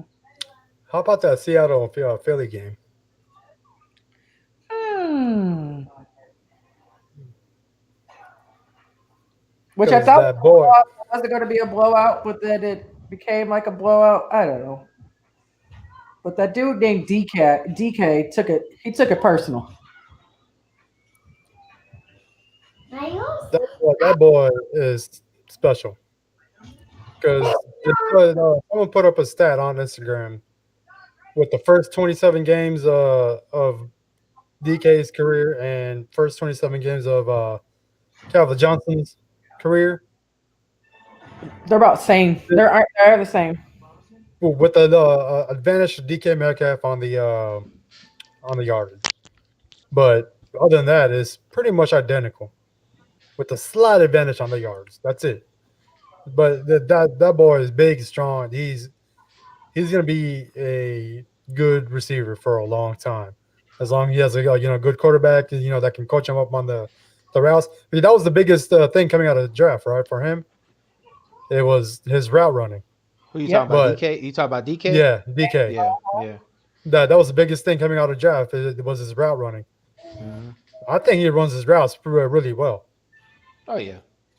So Overtime. With the right coaching and stuff, that stuff can get corrected. Yeah. Because exactly. So Calvin Johnson didn't run good routes, but I mean the dude was big and huge and physical. So I mean he didn't really care about the route running because he was still making plays. yeah. So I mean, Hmm. it is that boy is something. He's He a special. beast. He's a beast. He's a beast. So yeah, and the Cat, but real quick, can I ask you guys a question? Do you think the Megatron comparisons are early or premature? Because I know a lot of people say he is, and a lot of people say he isn't. Do you think that's a little premature that they're no, already comparing him no, to because Calvin Johnson? no, because if you're going to be comparing them, you have to take the same timestamp off his career Hmm. and compare put it to DK Metcalf. Because the Hmm. stats that we're talking about, it was the first 27 games of Calvin Johnson's Yeah, career. I saw that. I saw that. Yeah, I saw So that. so with that, yes, but overall in the for the whole career, no, because DK is still playing. Yeah, So we can't truly compare him to Megatron until his career is over, and true, then put it side by side. But true. for right now, we can only compare for the games that he has played to Megatron. And Hmm. so the first 27 games for him and his first 27 games for DK, you can put those stats together, and they're pretty much identical with a slight advantage on the yardage to DK. But other than that, yes, Megatron, he's done all these great things. He's caught passes over three defenders draped over him. Has Yeah, DK he done that? has. Has he done that? No, No. he hasn't. But you have to also they're not covering DK like they were Megatron, and they weren't covering Megatron like that until later in his career. Yeah, yeah, you're right. So You're right. Yeah, it's so been yeah times where I've seen yes, Megatron you with three can people. compare them. Yeah. So right now you can, as long as you take the same time frame of the games So what you're and put saying them right now? together. So you're saying right now it's premature to compare them now because it's still early in DK's career, and we haven't seen the consistency yet that he had with like a Calvin Johnson yet. Right. Okay. And I then think Kevin Benjamin, he He he ate I his way think out the league. He ate his he way out did the league. that, and I think he had a too big of an ego to play with anyone Yeah, you because seen him and Cam had beef, so that's crazy. and then he got traded to Buffalo and then fell out. He ate his way out the Where league. That hey, man, he was already a biscuit away from being a tight end anyway. From that when man he showed came up. in. What is it? 300 pounds, 280 pounds. He came when Yeah, he came. Yeah, yeah, that's whew. he was already close at the beginning, and then yeah, they just I don't even know how he ran the little bit he ran, how big he was. He was just tall. He just throw a jump Yep. ball. He was, and then and Boom said with DK, he wasn't really a good route runner. He wasn't really that fast. He was just tall. So most of the time when Cam was throwing the ball, it was probably a jump ball in the red zone or a yeah, third down. and even Yeah, then he wasn't catching a lot of them. he wasn't. And But and he and the thing about it was he didn't train like he was supposed to. Cause they always say that hard work outdoes talent. And Kelvin Benjamin was very talented. He just didn't want to work hard. He was just the fact that, okay, I'm in the NFL. I'm already good. I'm just going to rest on my talents now instead of getting better. That's why I respect guys like Jerry Rice. Jerry Rice was an average receiver, but he worked to become the best. And that's why he's the GOAT. Because when he first came to the league, he wasn't really that good. He was just the average receiver. You know, he didn't really have the eye popping 40 speed. You know, his hands wasn't that great yet, but he worked at it, and he eventually became the greatest, Yep. receiver of all time. You know, everybody talks about Randy Moss, but Randy Moss was physically gifted though, and I say it all the time. I think him and T.O. are probably the most physically gifted receivers, like athletic wise. Like, I mean, not boxing because we all seen what happened with Nate Robinson, but with the physical gifts they had, they was going to be great. Jerry Rice didn't have those tools, but he worked at it. Like the man worked. So I think that was Kevin Benjamin's issue. So I mean, the whole DK and the Megatron comparison, I think is a little premature now, like Boom said, because he's still playing. But his trajectory right now, maybe about 3 or 4 years, if he's still on that trajectory, yeah, we can start comparing him to Megatron. I agree. I say he's Yep. on his way. Everything y'all said, I agree with, Hmm. Yeah. and I hope he So does because he could prove all those teams that passed up on him. yeah, yeah. What's It the worked. Eagles coach? He said that you're not there yet, and I mean, granted, he didn't catch any touchdowns that night. He still had 10 catches for 177 yards, so that's Yeah, nothing to sneeze at, So I mean, Nope. that's why I call him now. I call him Baby LeBron because just the physical makeup. He's basically LeBron with shoulder pads. Yeah. And the other game, the well, not game, but I just have a question. In that Chiefs versus Tampa Bay game, that that corner that was covering Tyreek Hill, Carlton Davis the third. why would you leave him on Tyreek Hill? He was getting burnt the whole game, and first half is proof. He He has had six a he had catches, 200 yards, yeah, and three touchdowns. yeah, Why would you leave him on Tyreek Hill? yeah. Lasagna, you And want to go? You and want to go on this? Answer this question. I'm still trying to figure out why they left him single handedly with no help. Like, bro, like he and needed. then when there was help, it was late. Safety was too late. Yeah, But the safety back there is a rookie as well. I'm not making any excuses for him, but not all rookies are going to follow the covers. But I mean, and then why? when they did it in the second half, it was working in the second half. But then you had Travis Kelsey out. You Kelsey. had Kelsey over there. So I Kelsey mean, started. I understand that right at that point it's a lose lose, Yeah. but you should only have one player kill you. Like do what back when the Patriots were good on defense, Yeah. or top on defense, they would take your best player and take him out the game. They would have other players beat the Patriots. So I don't know why the Buccaneers kept Davis on him, or not have him double teamed the whole game and have someone else beat you. You're I still would gonna get beat by one, but get to get beat by two players. Mhm. Well, hell, three if Kelsey you count Mahomes. because Kelsey had 82 yards. Only eight receptions. Mhm. He only had eight. He had eight targets. He caught all eight targets, 82 yards, but he had zero touchdowns. All your touchdowns He, basically came from that man Hill. And Kelsey was moving the chains, but Hill had a hell of a game, and I said it yeah, on my Facebook post. That man's gonna have nightmares of him in his sleep, oh pretty yeah, much. And it all goes back to what Boom said. When you got all those weapons, like I said, they got Le'Veon Bell as a backup. Even though Le'Veon Bell didn't do a lot in New York, he's still a capable, solid player. And then you got you got Hardman, you got Hill, you got Kelsey, you got even Watkins. Watkins, even though he's been hurt a lot, you still got Sammy Watkins. Like, and then it all in coaching, you got Andy Reid, who I think him and Gruden are like the quarterback whisperers. Like they are, they know how to develop, a quarterback. Cause you see what he did in Philadelphia with McNabb. He made McNabb an MVP caliber, quarterback. So it doesn't hurt that you have a coach like that, but then like it all goes back. It doesn't hurt that when you have the unorthodox skills to buck every football every quarterback trend, like like I explained it earlier. Even Byron said, you backpedal 10 yards and then you throw it, flick of the wrist, it's 70 yards downfield.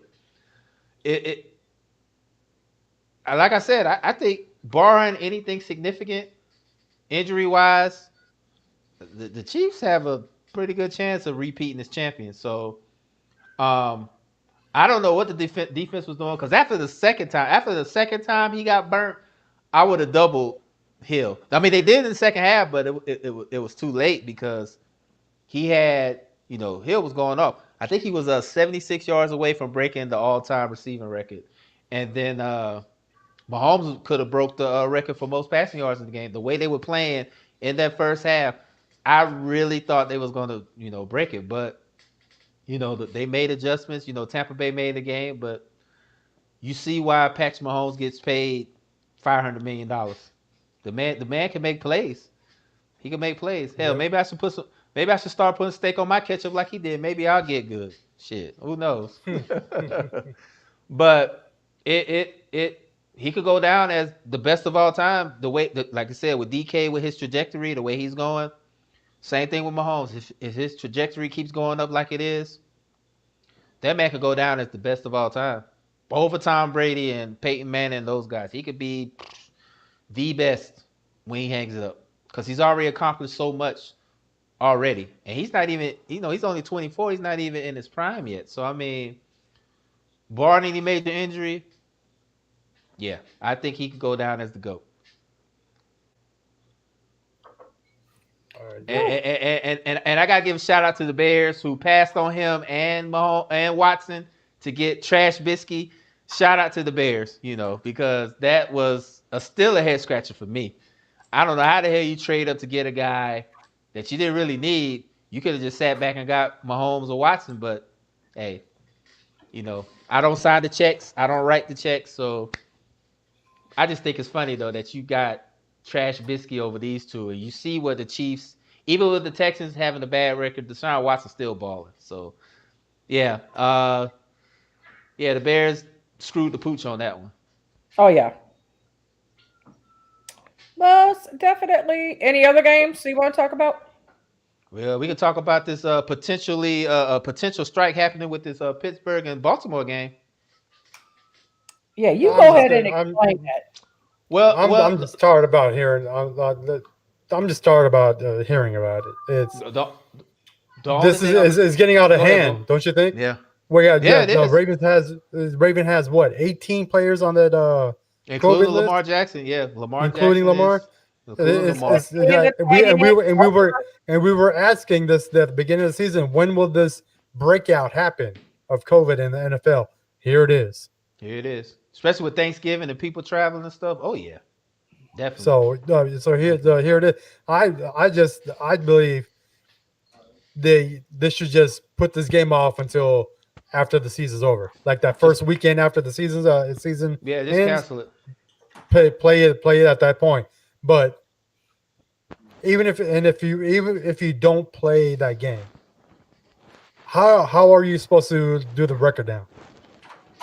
Because now you're gonna have say, if say the Steelers go with still win out, Mm-hmm.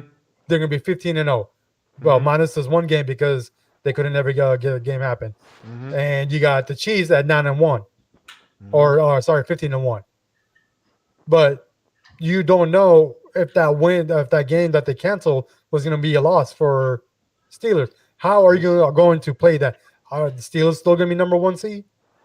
It makes sense. They'll probably give it to them because they didn't lose. But I get what you're saying. we wouldn't know if they lost or not if they don't play it. So yeah, it's gonna be real tricky for the NFL. So and I considering the think fact that only the top seed gets a bye, that could play a lot in it as Exactly. well. That could play a lot too because we don't know if the Steelers will go undefeated or lose the game. So yeah, yeah, that's going to be real interesting if they don't play that game. Right now, I think they should just cancel it. But you brought up a good point. If you cancel it and they don't play and they go undefeated, and the Chiefs are sitting there at 15-1, they like, well, I mean, they didn't really have another game. We played 16, they played 15. It's a lot of factors factoring into do it. So what do what the baseball did, because we had the Cardinals had a game against Detroit, and it got canceled until the end of the season. mhm. And it all factored down like who was going to win. So if so and so, I forgot which teams are going to win. We were going to have to play Monday for seeding. So basically, before the So playoffs start, basically, so basically like so the playoffs, they yeah. before the playoffs, if they have to play, a game, so be it. But then you'll know by like this time this week if their schedule's close. Okay, be prepared to play. But if their schedule is like their record is like how it is now, then you're good. Hmm. Um, I say just give them a tie, call it even. But But I get it. Like I said, if yeah. you're if the Chiefs are 15-1 and they end up being 15-1, then yeah, then we got a problem. Well, Um, if the Steelers and the Chiefs both go 15-1, the NFL has it. I guess they go by conference and division games and stuff like that. That's how they figure it out. So, but and it's like you said, a tie is cool, but a tie could also, like Boom said, could also factor in the playoff picture because a tie could equally hurt as a loss, especially if the Chiefs go 15-1. That would basically put the Chiefs number one if they No, have a tie. that will still put Steelers at number one because they'll be 15-0-1. That's still a half a win. So it'll be 15.5 wins to the 15 wins. So Steelers will still be number one seed. Because and of the if you go loss. by division, if you start going by conference, um, not the Chiefs lost to The Raiders. the Raiders. Yeah. So yeah. So right now, that's why I said the tie can factor in as well. But like I said, the Chiefs will be calling foul because they just gave them a tie. But that's something for the NFL to figure out. It comes with the territory. We all knew going to the season that this thing is not taken care of yet. It's not being controlled yet. So, and then I'm pretty sure around Christmas time, it's probably gonna get worse because people are gonna be traveling, and I'm guilty as well because I'm gonna be traveling this weekend. So I mean, I'm not, I'm being kind of a hypocrite here, but it's not gonna get better. So it's something that they got to factor in. So I mean, who knows? Maybe the Steelers will mess around and lose a trap game or the Chiefs or something like that, and we don't have to worry about that. But there'll be something to think about if both of them are, one is sitting at 15-1 and one is sitting at 15-0-1 or 15-0. It's really going to complicate things as far as the playoff seed because only the top seeds getting a bye. That's it.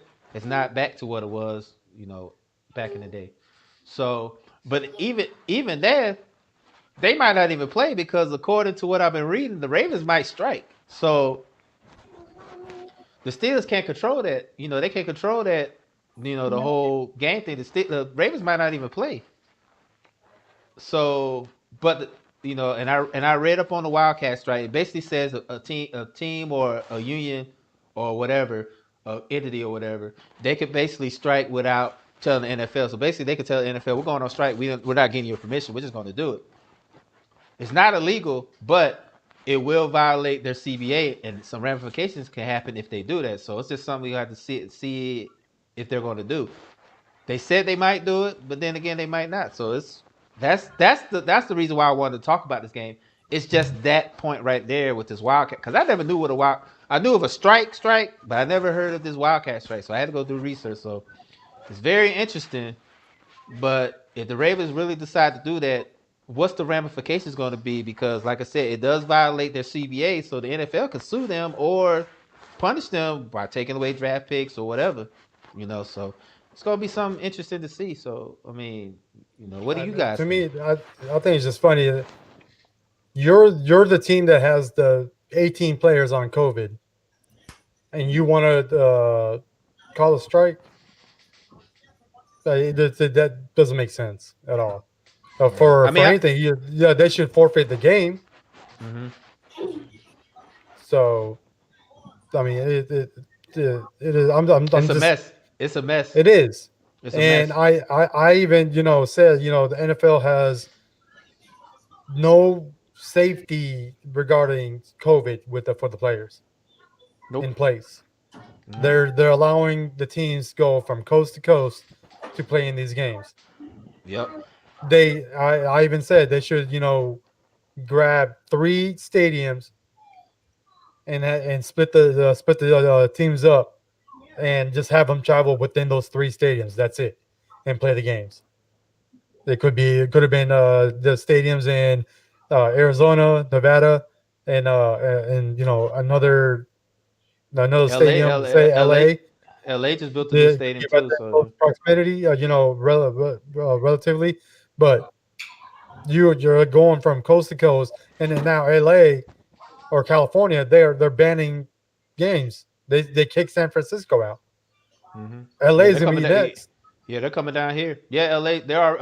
I talked to a friend of mine. They're already in lockdown. So yeah, and it's funny you mentioned that, Boom, because the Raiders when they played us, they were just gonna stay on the East Coast because they got to play the Jets this upcoming Sunday, Yeah, and the NFL told them no, fly back to Vegas and then fly back to New York. That I'm like, but that's what normally what teams do. If I know when whenever the Falcons on the West Coast, if they play like Arizona and they got to play like the Rams or the Raiders or whoever, they just stay on that coast and just go. They stay in that area and they'll practice and then they'll go to the next game. But I also was told that the Falcons shut down their facilities because of the whole Corona spread. So the Raiders didn't really have nowhere to practice. So I understand that, but the fact they got to go all the way back to Vegas, and then they got to go back to New York to play the Jets. It's it like you doesn't make said, sense. it doesn't. It really doesn't. So I mean, it's one big mess. That's why I applaud the NBA for how they handled it. Like they didn't really have any major outbreaks. MLB kind of They struggled they with it a had little bit. they had 2 players that got COVID, shut the season down, Mm-hmm. and restarted with only the teams that were going to To the potentially playoffs make the and playoffs, go in there. and Yeah. then they had them in the bubble. No Yeah. one can leave. No one can come there, And if you except for the did, they would kick you finals. out. And if Yeah, they did, they would kick you out. They would have and told you to go home. even within the bubble, they did not have any positive tests. So Yep. kudos to The NBA NBA, on that. yeah, because And MLB struggled on it. They kind of curtail it towards the playoff time. But the NFL right now, as much as we enjoy it, it's a mess right now. It really is. yeah, I I I think I would have been okay if the season was canceled due to COVID. It was. I thought it was looking that way, but you know, they Money, got to get but their money they got to get talks. their money. They got to get their money Bill, somehow. So I and mean, that's why Jerry Jones wants more fans at the stadium because he wants to recoup some of the money that he's lost through the season so far. Yep. yeah, And yeah. that's all that is right there. That's That's not all. because it's we're Texas, we have so many fans. No, every fucking team in the NFL has fans. Every Mhm. single team in the NFL can fill those stands. I mean, Even look at the even the winless Jets can fill that the stadium up. So yeah. I don't give a fuck if you can, it's Texas or not. You're just being greedy. That's all that is. Yeah, and the crazy thing about it is, Atlanta just started letting fans in, but I think Arthur Blank's about to shut that down. Uh, who I need to give applause to though? Out of all of this, the one owner, and it's gonna be crazy when I say this. Well, two of them, the Saints and the Raiders.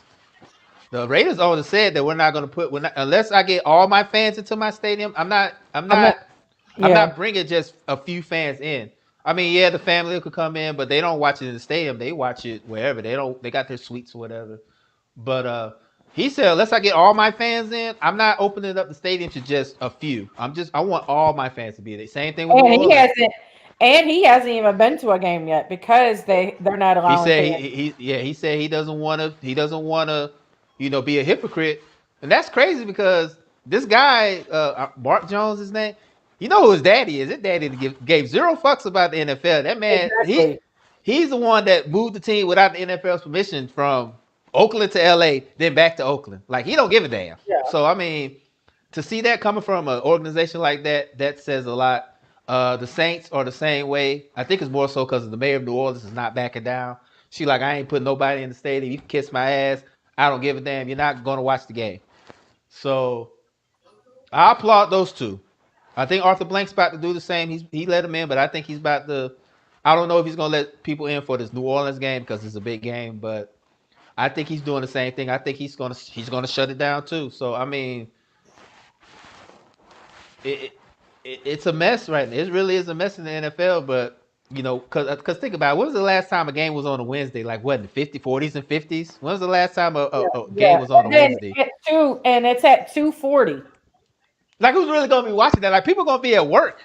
Like unless you got like YouTube or TV on your. I mean, if you got it on your phone like me, if you got YouTube TV or whatever, that's cool. Technology has advanced. Yeah, I know you're gonna be watching it. But technology is a lot more advanced. But think about it. When has a game been on a Wednesday? I think the last Yeah. time a I game's didn't been on a realize. Wednesday, Thanksgiving. Thanksgiving. Well, that's on the Yeah, Thursday, but yeah, that's I on a mean, Thursday, game. but I didn't realize it was a 2:40 game. I didn't realize it had this funky of a time time start until I just looked at everything now, and I'm like, oh, 2:40. That's that's crazy. Like, who's gonna be watching? Like, if it was an actual game, who's gonna watch it? Like, unless it's like gonna be so. I mean, that's weird as So hell, man. it's Like, going to be I've me never. and the old people. Yeah, old people. That's who's gonna be watching. The old people. That's it because they, All the people people that's gonna be at retired. work. Yeah, Yeah, people all people gonna be at work. the overnight shift, early first shift, and retired people That's and it. home parents.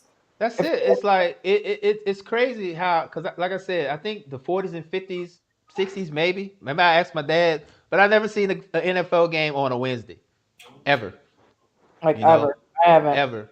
So, but that's all I gotta say about that one because I just wanted to talk about the potential strike they talking about. I know they said tonight or tomorrow they're gonna decide when they're gonna do it, but I mean it's out there, so we'll see if they play. If they play tomorrow, cool. If not, I just want to see the ripple effect it causes throughout the league if the Ravens actually do this. Yes. So Well, that's all I got. we're gonna move on. Hmm. I wanted to give this girl some love. Uh, this was an amazing moment. If you don't know who she is, Sarah Fuller, first woman to play. Well, she kicked. Too bad that Mama Zoo killed Vandy. Because I would have loved to see her kick off more than just the kick, at the halftime, do the kickoff. I would love to see her actually try to, do more kicking. Um, one thing that stuck with me is because she played soccer, she just came back and they just won um the playoffs for soccer. But one thing that she was getting mad about was she was the only one rooting. She was the only one rooting on the sidelines. When, good play or not, she caught herself the only one rooting. Like no one else cared. And she's like, I shouldn't be the one caring as much as y'all. You know how I go. Yeah, and I get it. You know what I'm saying? But I was that fan. I was that player too. I was always trying to encourage everybody else. Um, but yeah, I hope she gets more of a chance. She says she doesn't want to go anywhere because both of their kickers right now are on COVID, and I Hmm. haven't heard anything about them coming off the list. So there's a good possibility she might be there again. But shout out to Vandy for allowing us to go down. I was excited to watch it. You Yeah, know, I caught it in the when I was watching the Georgia game. I caught the highlight. So yeah, that was dope. yeah. So I was like really, really excited for that. Like I stopped everything, and made Tariq watch. Somebody was already watching, but I made Tariq kind of understand, and I was like, let him know that's a girl out there, and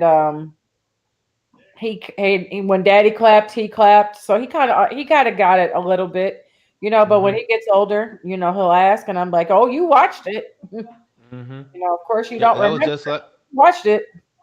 yeah, that was just like the first female coach, the coach of a team group for Cleveland. Hmm. Because I think the coach was out with COVID and she took over. She took over that unit. So I'm gonna say it like this, and I'm gonna be real. I'm just gonna be real. I love it. I love to see progression. They had the first female referee in the NFL. They had the first special teams lady in the NFL. Then we got the first woman to play actual football. Even though it was a small thing like kicking, but it's still a giant step in equality. Um, I'm gonna need some of you guys to shut your chauvinistic asses up. Like, and the crazy thing about it is a lot of these guys that are talking shit are fat as fuck, have never played a sport in their life, and they're basically still in the 50s where they want their wife barefoot and pregnant and cooking in the kitchen. That old saying, oh, she should be in the kitchen making the sandwich. Shut the fuck up. Shut up. Like, go make your own damn sandwich. How about that? This was supposed to be my parting shot, but I'm gonna say it now since she brought it out there.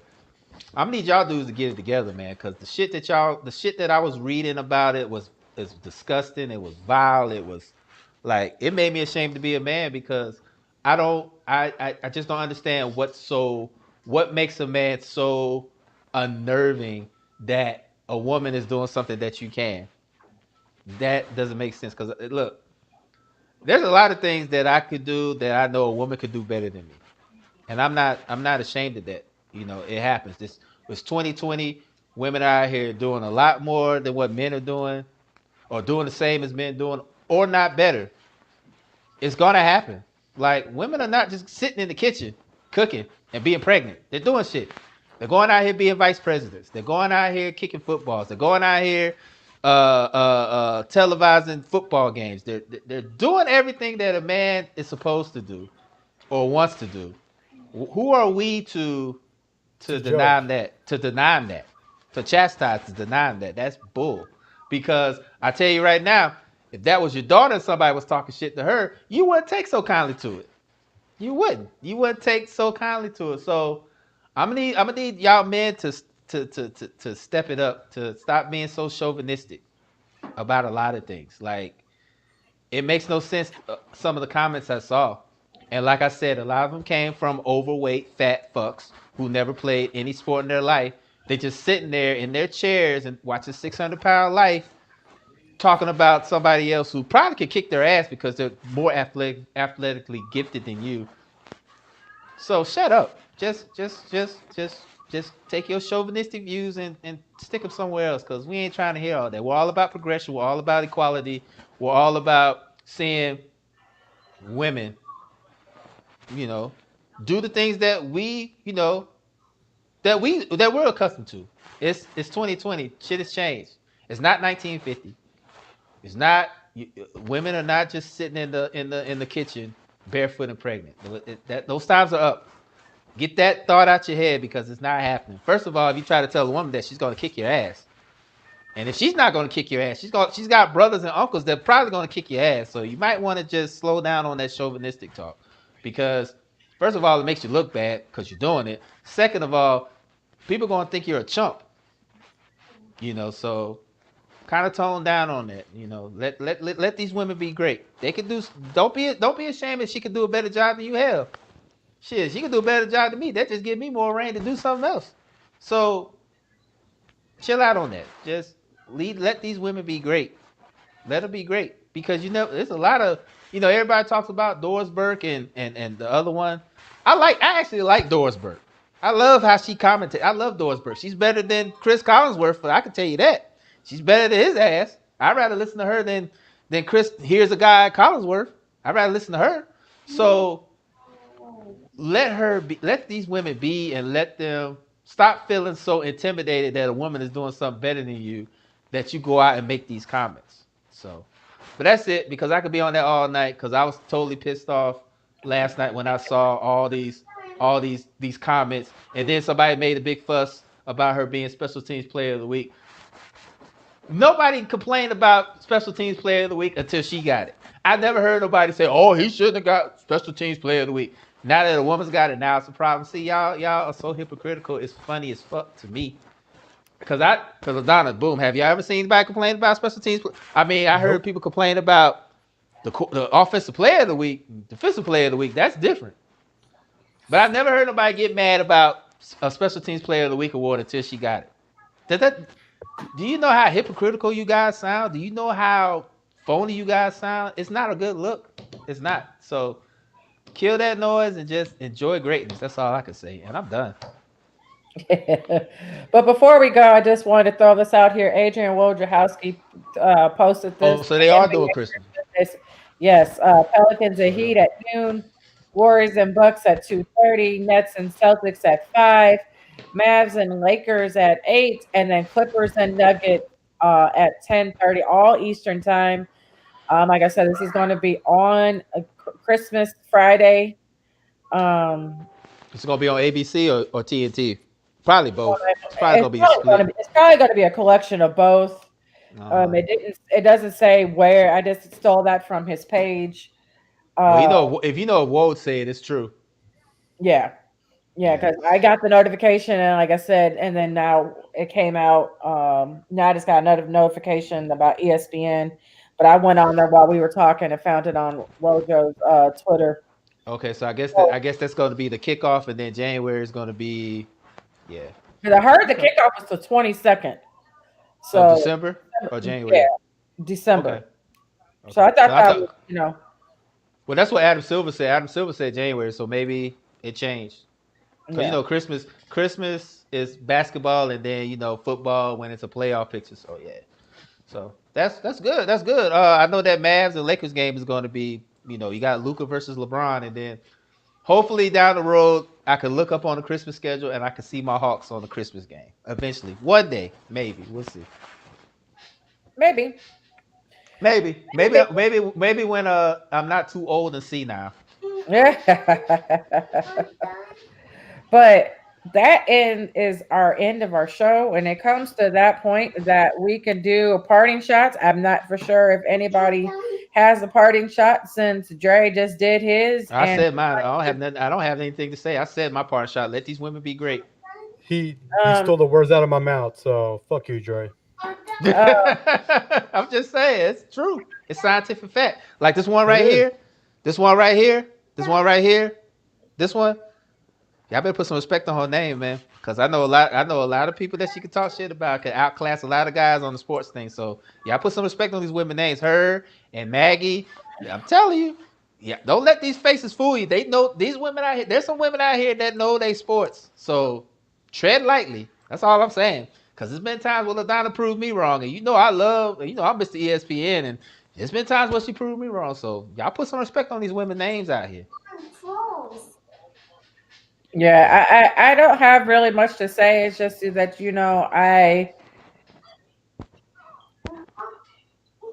when you talk crap, make sure you back it up. That's all I say.